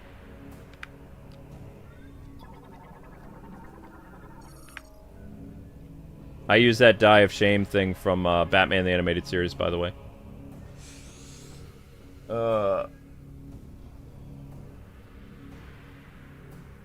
Why haven't the people who made the Suicide Squad been fired yet? I don't know. I don't think they're going to get a chance to get fired. I think if Netflix buys Warner Brothers, they're going to close Rocksteady. They'll keep Avalanche, they'll keep WB Games Montreal, and they'll keep Traveler's Tales, and they'll shut down Rocksteady. Watch. And then they'll probably make a new game studio that'll handle the Batman games from now on, because, you know, Netflix, you don't want Netflix to buy Warner Brothers. Netflix is a bad option, because Netflix even said recently, they're like, we are going to limit the window that theatrical films are in the theater. So they will make the time that movies are in the theater for Warner Brothers movies even shorter than they are now. Which Warner Brothers movies are like, how do I explain this? They don't last very long before they're put onto digital distribution. Netflix wants to shorten that time even more, which would not be a good thing. Shoot. I just went back the way I came again. Darn it. Whereas, you know, Paramount's like, hey, we want to make it so that movies have a shot in the theater, and that we do both streaming and theatrical releases and have a strong front on both. Netflix is just kind of like, eh, we don't really care about the movies anymore. So, I mean, you know, and they also don't like physical media either. Paramount is pro... Here's another thing to consider when you're thinking about it. Regardless of who owns Paramount. I know a lot of people like to bring up Skydance, but the funny thing is you don't have a problem with Netflix having ties to terrorism. You know, you say things like, oh, you know, MAGA and stuff like that, but Netflix literally has ties to, like, different Saudi Arabian things. Nobody says anything like that. It's like, who cares about ISIS? Who cares about all this other stuff? We're mad at MAGA. It's a double standard. It's like both companies are supporting people that you don't like, but yet you pick and choose the ones that... It's just ridiculous. When Paramount is the better deal. Also, Netflix supports pedophilia, so I mean... It's a really weird hill to die on.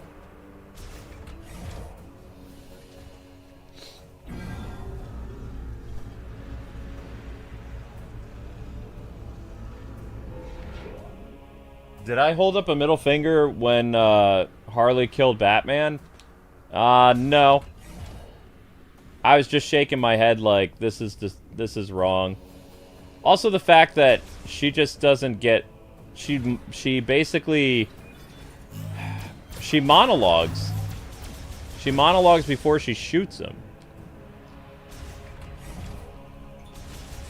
Alright, I'm going around in circles. Are both those doors the same? Yes. And yes. Alright. Hey, Jotaro. You're good at directions. Do I go in front of me? Or behind me?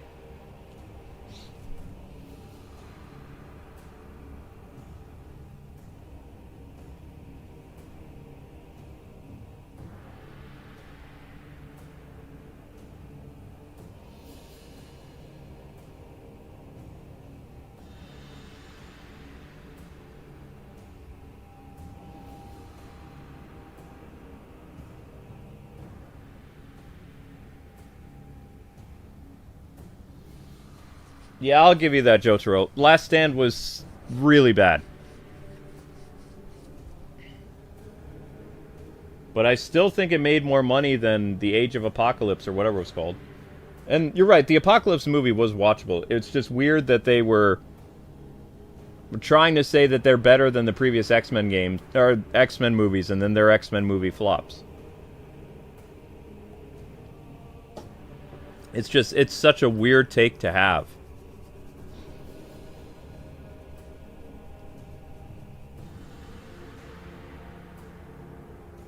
Go back to the left vent.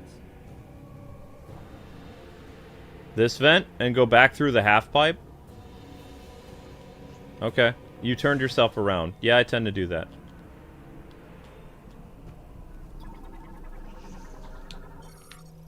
I don't have a very good sense of direction. I never have.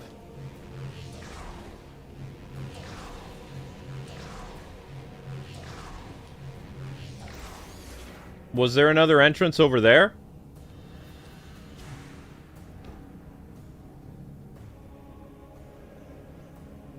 I see a trackball over there. Can I get there, or is that later?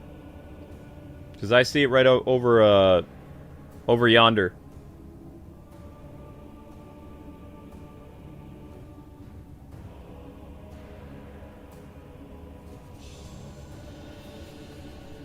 Well, that's the thing. That's what I don't understand as a gamer and as like a content creator and just a fan of a property. Like, whose idea was it to think that it would be okay to take a money-making franchise like Arkham and just completely sideline it?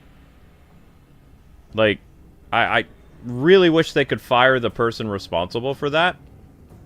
Actually, fire all the people responsible for that. That side is later? Alright, I'm gonna leave then.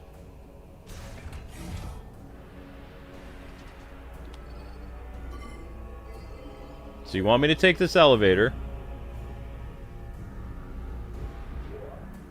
Okay, taking the elevator. Alright, I am on a weird bridge now. Seeing a lot of fire and broken doors.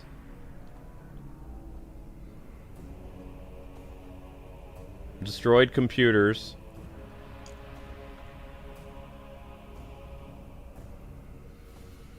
I mean, this does look pretty cool, though.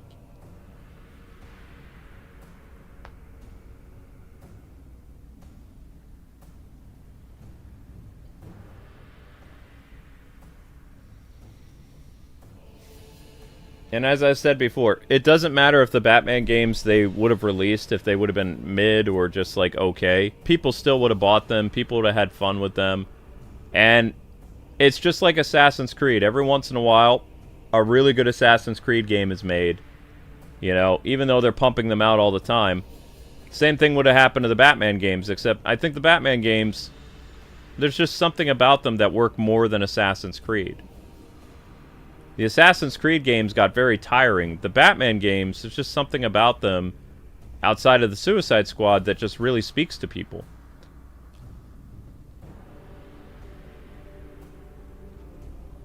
A lot of it had to do with their cast, too, I think. The big door in the middle. Roger, roger.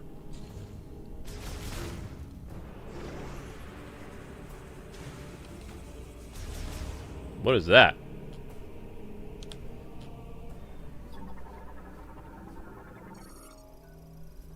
AI that automatically inspects cargo delivered to the facility. The X-ray scanner generates a three-dimensional analysis. Okay, so can it figure out what I am as a little ball?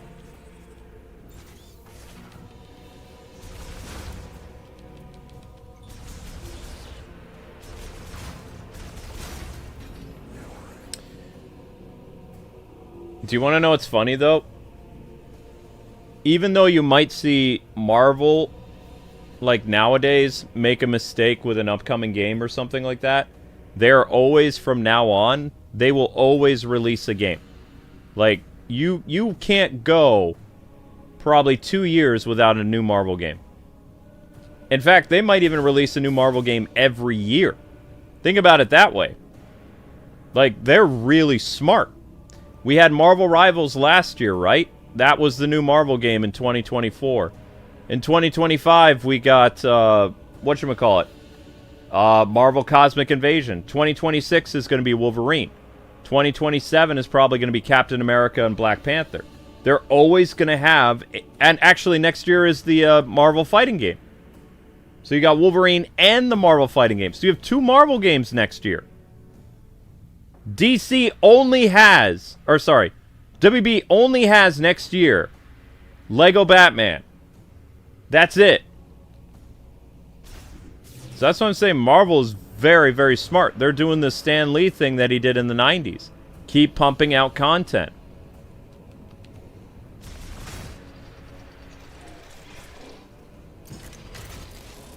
And DC just don't do that. Marvel does what DC don't, which is release products.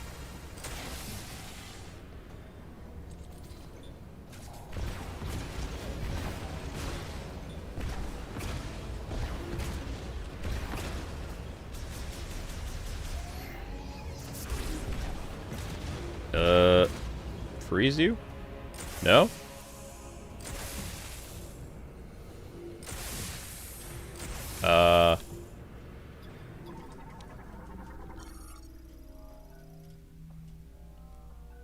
Heavier armor or stronger beam?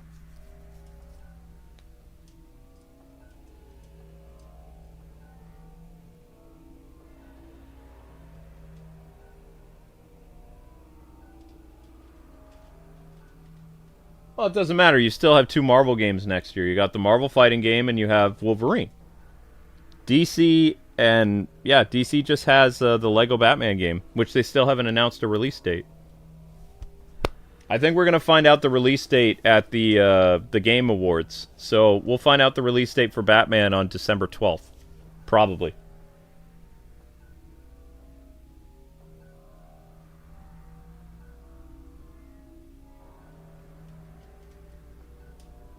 It just means it has more health. Alright, I'll keep hitting it then.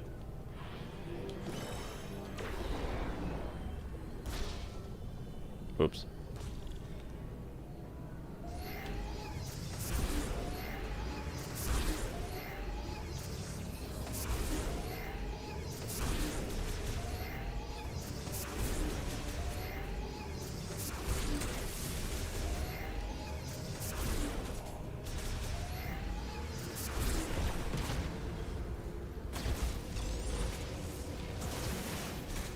Seems like it doesn't like fire very much.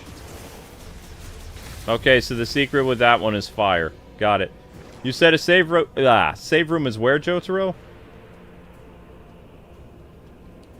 But that's what I constantly respect about Marvel, is Marvel, at least, they give it the old college try, and what makes me angry at DC is DC doesn't even try. DC's like the people are like, oh, this is too hard, I quit. DC's like quitters. That's what it feels like. Marvel's like, the game might not do well, but let's release it anyway. I have a feeling that if Netflix is in charge of Warner Brothers, it's going to be more of the same, like, I don't know if we're going to release this game. Where I think Paramount has the idea of, let's just keep... We need to get as much content out there as possible. You got to shoot your shot. Netflix is not a company that will shoot their shot. They're going to limit themselves to mostly digital stuff and mobile games. That's what they said. And I'm sorry, but DC mobile games aren't very good. Nobody really plays them. When they first come out, yeah, people play it for a while, but that, what was that game? There was a weird DC game that came out that was basically a ripoff of that, like, zombie survivor game that's a mobile game. People played it for a while because it was DC stuff, but people eventually got really bored with it. Because essentially it's just a ripoff of an already established mobile game. I wouldn't say franchise, but a mobile game that's been around for like 10 years, it feels like. Might be close to 10 years, I'm not sure.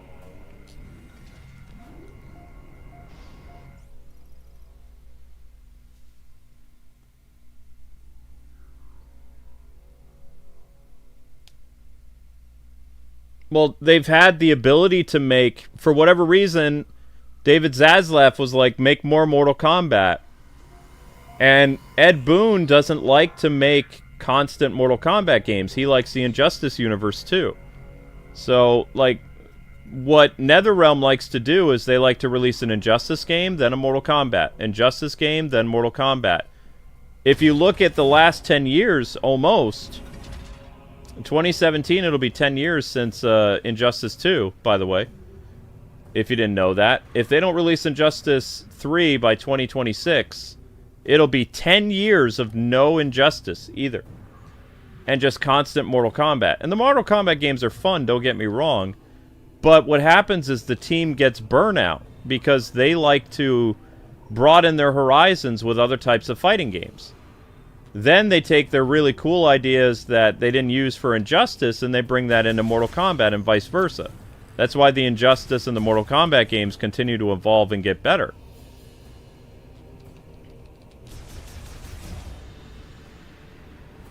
The Arkham games, it's hard to have burnout, though, because they just do adaptations of, like, actual comic book stories. Unless they hire Paul Dini. Like, there's always material that they could make a Batman game for. I could easily write at least 2 or 3 games myself, and then retire. Like, it wouldn't be hard. I have so many ideas that would work very well for a game. And I know a lot of Arkham fans also have that as well. You know? And even the guy who wrote Arkham Shadow, he has a lot of ideas for Batman stuff, but he can't talk about if he's actually working on a Batman game or not. So you do have talented people that exist out in the world that could continue to add to the Arkham franchise, but WB just won't take the gamble, really. And they say that they're working on a new Batman game at Rocksteady, but nobody's been able to find any clear indication of that, other than them saying, oh, we're working on the next Batman game. It's all hearsay. Nobody knows what Rocksteady's doing behind the scenes. If I was a betting man, I would say what they're doing is they're just doing a remake of Arkham Asylum, which is going to tick off a lot of people. Myself included.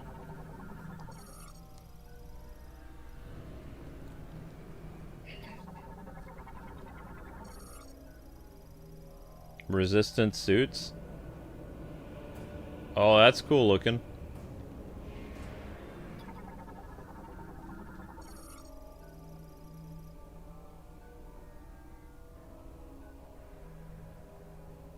Zelda's not fat.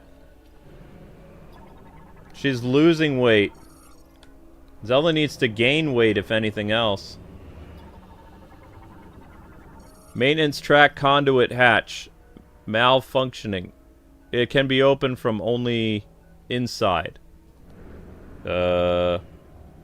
Okay.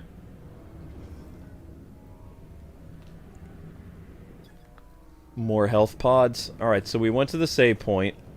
Where are we? This was a save room? Thunder blocker. Save room.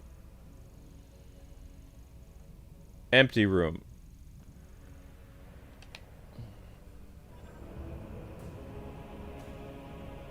You just want a Batman Beyond game? Most of us do. It's like if they want to do something fresh with the Batman franchise, then yeah, Batman Beyond would be it. But they don't even want to do that.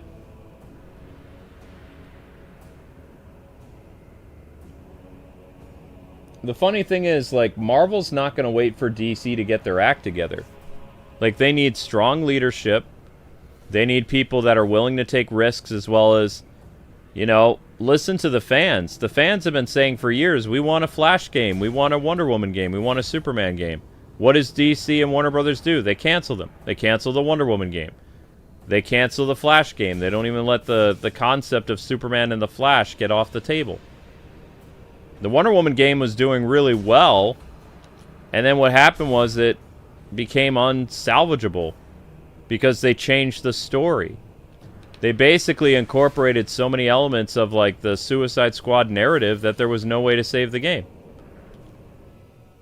The game was supposed to be a really cool thing about Wonder Woman's story, but it was going to become a mouthpiece of activists. So Zaslav killed it. Pretty much. And it's not like Zaslav isn't an activist himself, but at the same time, like I've told you with Hollywood and game developers, they may think like progressives a little bit, but they're also very conservative when it comes to business. They want to make money. They're capitalists. So they don't want to, you know, tick off their audience too much by doing stuff that they know is not good. How in the world am I supposed to be in two places at once? That's crazy. Prevents entry by unassisted individuals. It can only be unlocked by simultaneous activation. Huh? I can't split myself into two. Well, that's going to be interesting to see. Head to the empty room. Which is considered the empty room again? Yeah, that's the core difference is, like, everybody in Hollywood and in the game industry, they do swing, like, to the progressive side. But there are those people that are smart enough that are kind of like, you know what? Doesn't matter about our politics, we want to make a good game. Or we want to make a game that's going to make money. Whereas you have other groups, they're like, I just want to stamp my feet and have a tantrum about my political beliefs. And gamers be darned, basically. And then those companies go out of business. And they're like, why? Why did we go out of business? Because you made politics your whole thing and you made a crappy game. That's on you. You should have actually focused on making a good product, but you wanted to do the other thing, so you get what you deserve, which is unemployment. Bankruptcy. That's how it works. Gamers are not forgiving people. You do what we say, or you go bankrupt. You release the product we want, or that's the end of you. Pretty much. Because there's always another studio that is young and upcoming that will replace you. That's how it works. There's always somebody eager to take your place. You know? We don't have like a 3-strike policy, really. Not that I can think of. If a game is bad and it's part of a trilogy, most gamers aren't like, we'll just wait for the second or the third game to be better. No. If your first game in a planned trilogy was bad, that's it. Your reputation is over. We don't give you the opportunity to make amends, really. Especially if you don't think you did anything wrong. I love the developers that they say stuff like, well, we don't understand what went wrong. It's like, bad gameplay, bad story, bad narrative. Gamers can easily tell you what you did wrong, but you can't even admit it. And the fact that you can't even admit it means you won't make any improvements for the next game, so there's no reason for us to buy it. And they're like, I can't believe gamers did this and ruined our lives. It's like, but you ruined your own lives by not taking the constructive criticism and then releasing a product that was worse than the first one. The whole point of critique and criticism as a game reviewer is you're supposed to take the licks and then make improvements for your next product. It's that simple. But they see it as, oh, you're not allowed to criticize us because we're the game developer. I love what they say. They're like, you can criticize us when you make your own game. Derp. You know what happens to people like that? They end up going out of business. And they're like, I don't understand what happened. Gamers are to blame. They didn't buy my game. Whoop whoop. Spinning shutdown, currently offline. It can be enabled from the control terminal. Where's the control terminal? Here? No.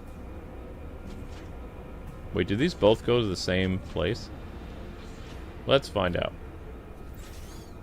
You go back to the same room?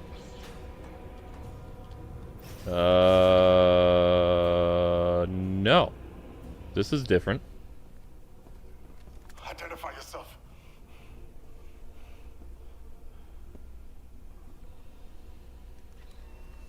You're Samus. There were dozens of higher priority targets back at base. I doubt Fed Command would post their best hunter to rescue duty. We are stranded.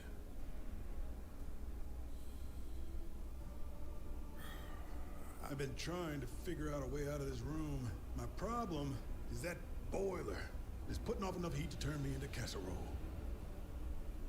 I got a hunch these consoles are connected to it, but the encryption on them is beyond anything I've seen.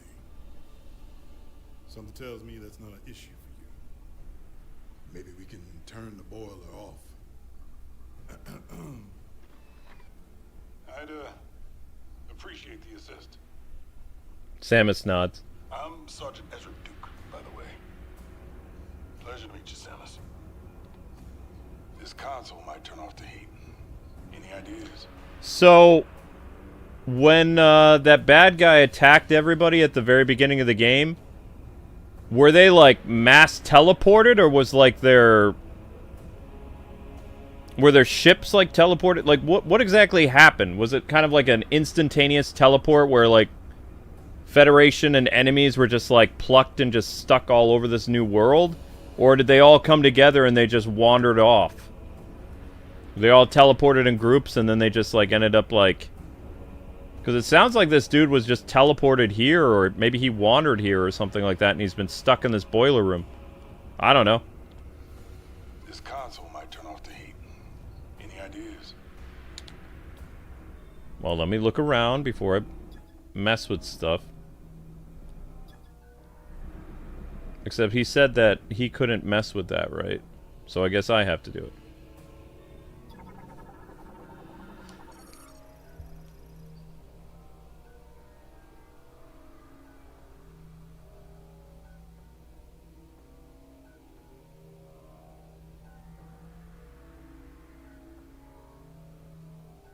No, I know, there's Federation wreckage all over the desert, but how many survivors are we talking about? Just like 4 people?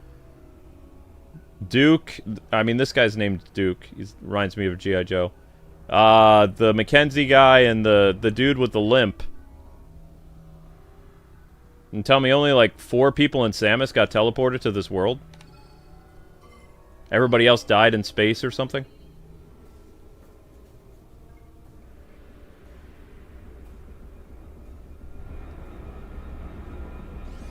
Ah.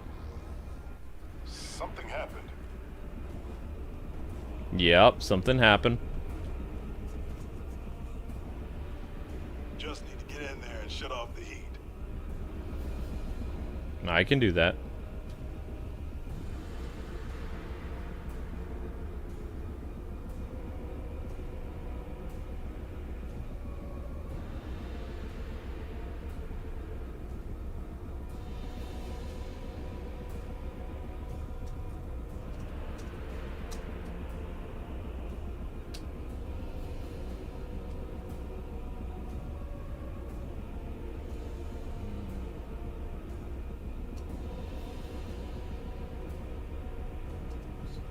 Shut off the heaters.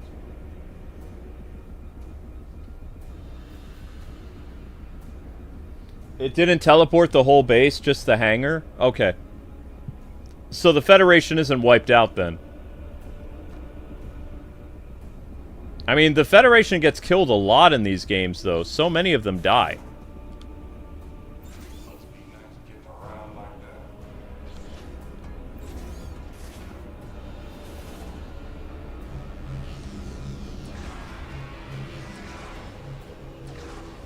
Whoa.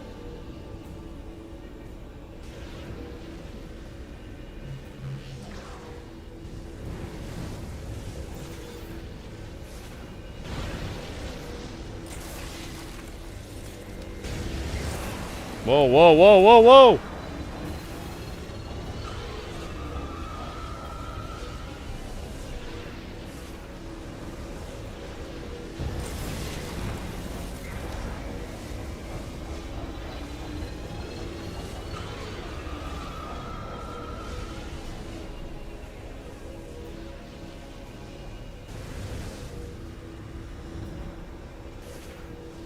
That was a cheap shot.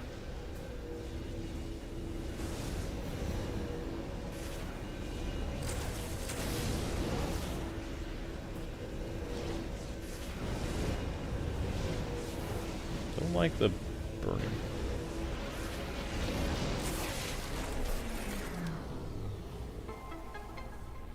There we go. Huh. Thank you. Temperature dropping. Where are we headed? I'll follow you. Ooh, backup. Ah, this is how we're gonna open the door. Okay, I see now. I get it, I get it, I get it, I get it, I get it, I get it. Oh, great. More lava. Well, I mean, dude, it's a volcano base, so there's gonna be lava everywhere, my guy. Uh-oh. Now it's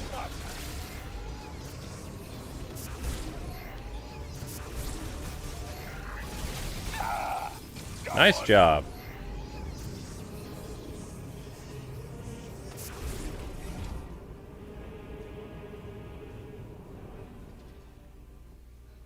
Is that Hello? Come in! Armstrong? Armstrong, do you read me? Sarge! Finally! I was starting to think I'd never break through the interference. Well, I can read you loud and clear now, Private. Hopefully the signal will hold. Are you all right? Where are you? Stuck. Not sure where, but there's a hologram in here with me. Looks like a cannon? I'm in a compartment on its south side. Are you safe? I should be. For now. Hold tight. We'll find you. Over and out. That doesn't sound good. We need to find Armstrong. Hold on a sec, guys. What is that? Please tell me that's not a spider. That's the biggest spider I've ever seen, if that's a spider.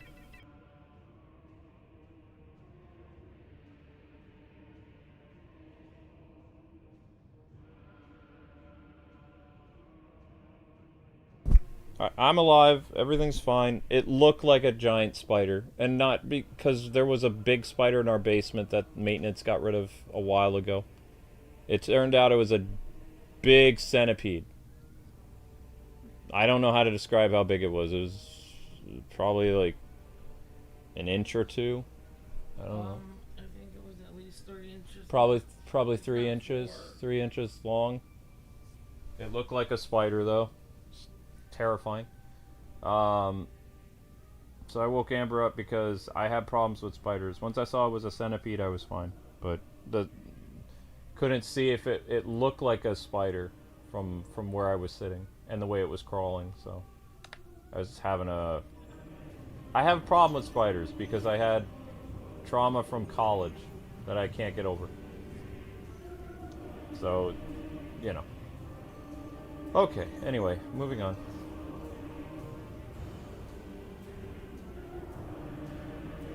Maybe this is the best game to play at night. Yeah, I'm aware. I need you to hit that switch, guy. Go hit that switch. You got... You don't have to have your shoes on if you don't want. No, I definitely want to have my shoes on because I don't know where that thing is. And the carpets are so dark, it could easily sneak up on you. That's why I've literally had spiders drop on my shoulder when I've streamed before because everything is so dark here that it's hard to tell. Maybe the new landlord will actually let me put track lighting in here. The last one said no. So if they actually let us do more stuff with the house, that would be great. More lighting means less bugs. It also means you can see better. You take one side, I'll take the other. Thank you. There we go. You've got hostiles. Strange. This bot is offline. Understand everything.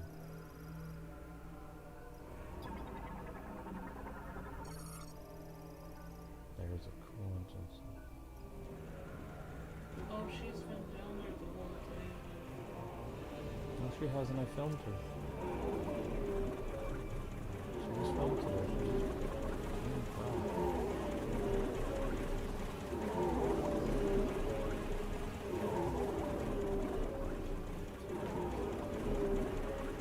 One in the morning.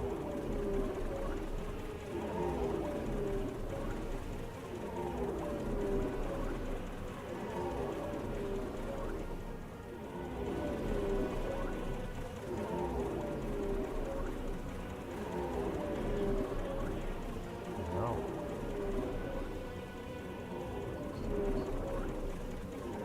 Can't have it be a 6-hour stream. I won't be able to edit it. I can only stream for another like 25 minutes. Anything past 5 hours, I can't trim.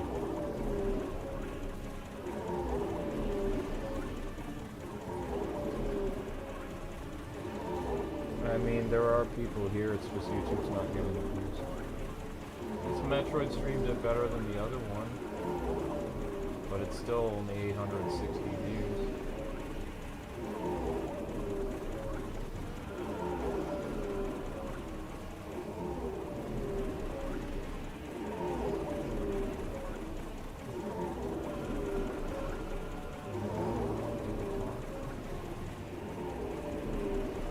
Can't see.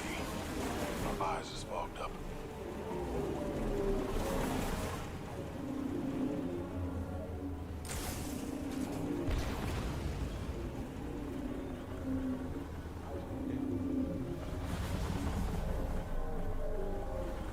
Oh.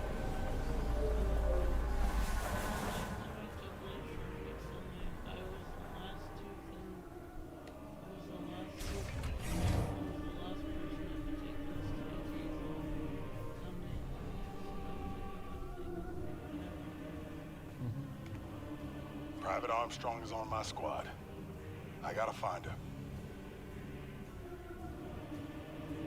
Let's get it.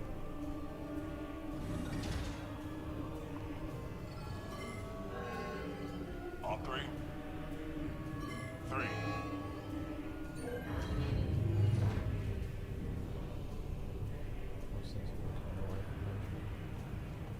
Why are all these bots offline? Were they doing something with this containment system? So, they're pulling green energy out of the lava and... for what?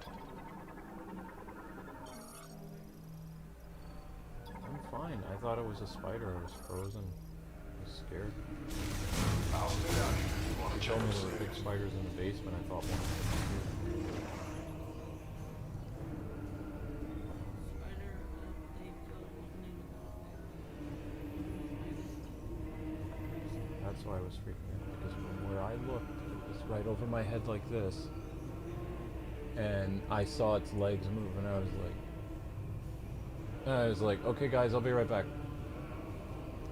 And I didn't move my eyes from it, and I walked around. It's okay. It wasn't a spider. Centipedes are dangerous for cats. They can't hurt humans.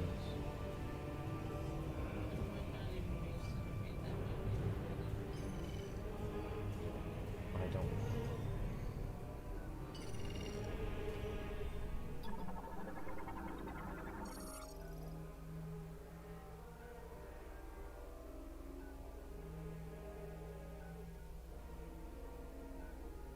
Yeah, I just said how many views it was. Nobody pays attention to me.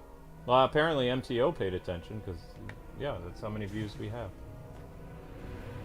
That means you guys would have to get in, for another Metroid stream, you have to get 100 and 200 views. So tomorrow will be solo leveling and Legend of Zelda.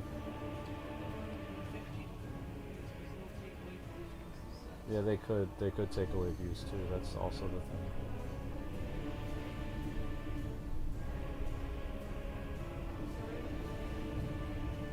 You're not a mean person, honey. I woke you up. I woke you up because I have arachnophobia.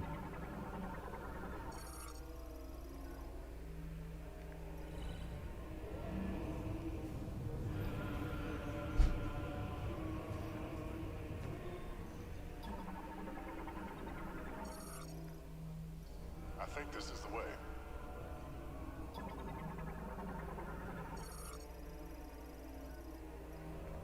Great. We're locked in.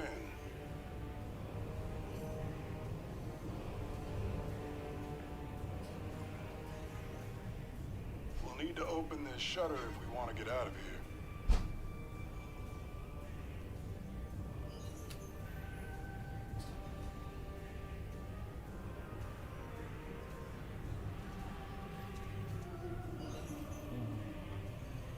Honey, this house is pretty organized.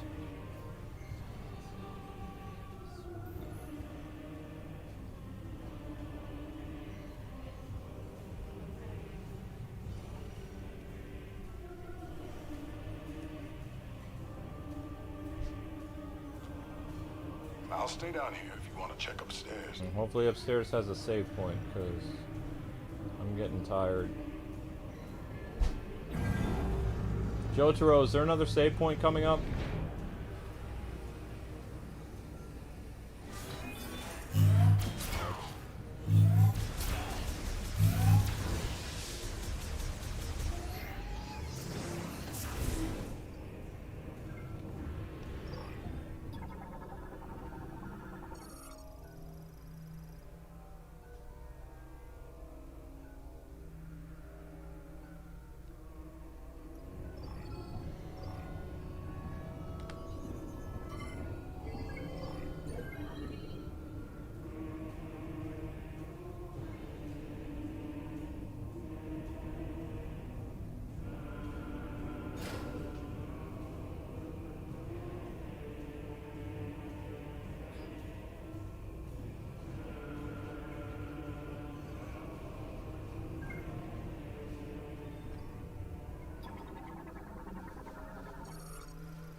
That lamp was supposed to give us more light. I don't even think we can plug in there. Also, it wasn't even that much lighting. Nice work, Samus. You did it. Now let's go find Armstrong.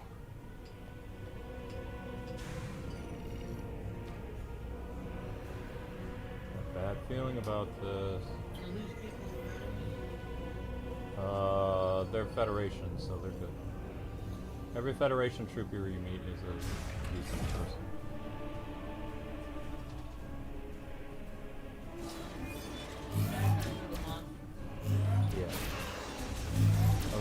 believe there's one game where the Federation, part of the Federation is a bad guy. I don't remember. Been a lot of Metroid games over the past 40 years. They're like an interplanetary federation. Kind of? Intergalactic. Yeah. A universal federation. No save point for a bit. That's not good. Like the Star Trek.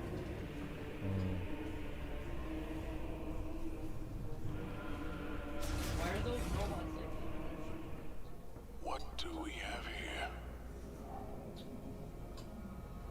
They're pouring green liquid into this container. Is this where all that muck was headed?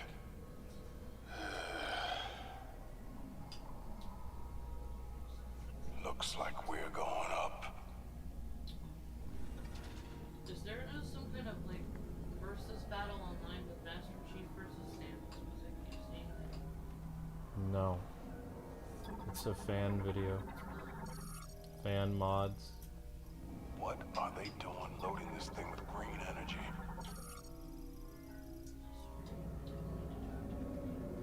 It's okay.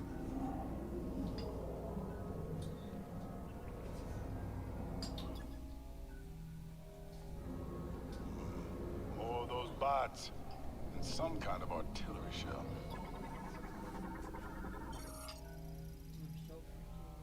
Is it possible to backtrack? Because I might have to do this another time, because I can't edit my stream out if I hit 6 hours. No, it hasn't been. It's 5 hours and 30 minutes.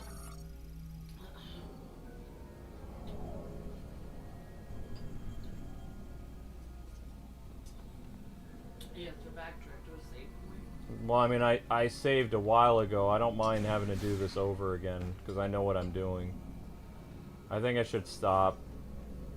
Because if I can't get to a save point in the next 30 minutes, like, I can't edit this video down. Yeah.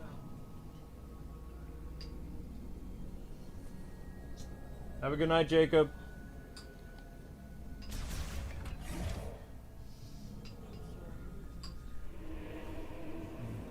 I just got spooked because I have trauma.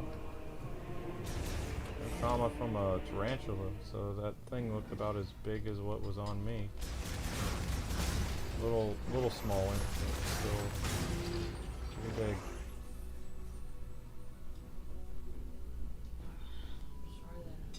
It's okay. Autosave might have kicked in. Okay. Good enough for me. Why don't we test that theory? Wow, how bold of you, Luke. No, it's not. I can't edit the video if it's 6 hours long. And nobody's gonna watch back a 5-hour stream anyway. So let me get solo leveling set up first. And then I need to make the Legend of Zelda thumbnail. Fortune creators look up.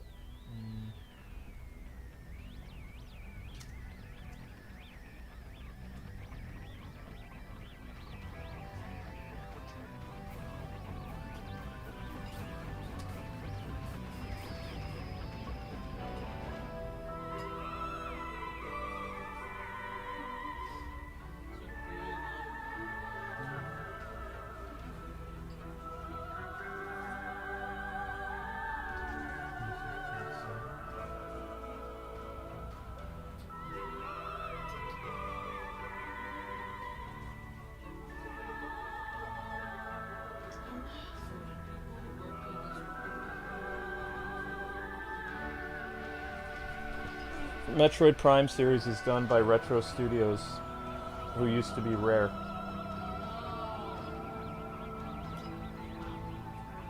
They splintered off from Rare.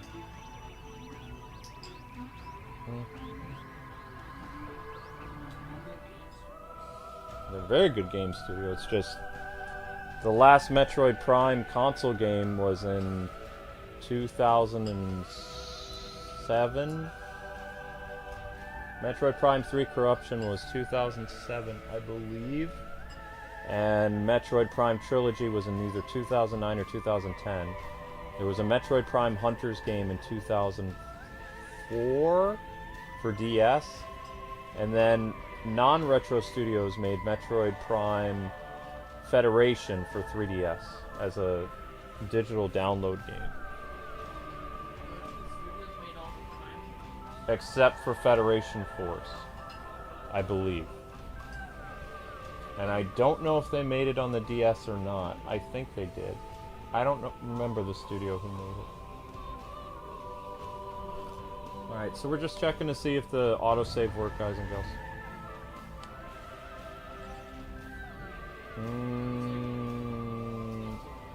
It doesn't look like it did, but we know what we're doing, so that'll be okay for next time. Alright, so anyway, guys and gals, that's it, that's all. I can't edit streams that are 6 hours long, so this is it. We have a musical interlude to kick out. We have a Be Right Back section where we made a short and stuff like that, try to push views. And then we had the spider incident, which was like 10-15 minutes, so all that stuff needs to be cut. Alright, you guys have a good one. You've got Legend of Zelda tomorrow, and you have solo leveling. The Simpsons is over. And then on the 11th will be a new game, Terminator. So, and that'll be probably a long play. I doubt the game's more than a couple hours long anyway. And then on Saturday we'll be starting our most likely Marvel Ultimate Alliance 3 5-year anniversary live stream series. Okay? Alright guys, have a great night. Bye-byes.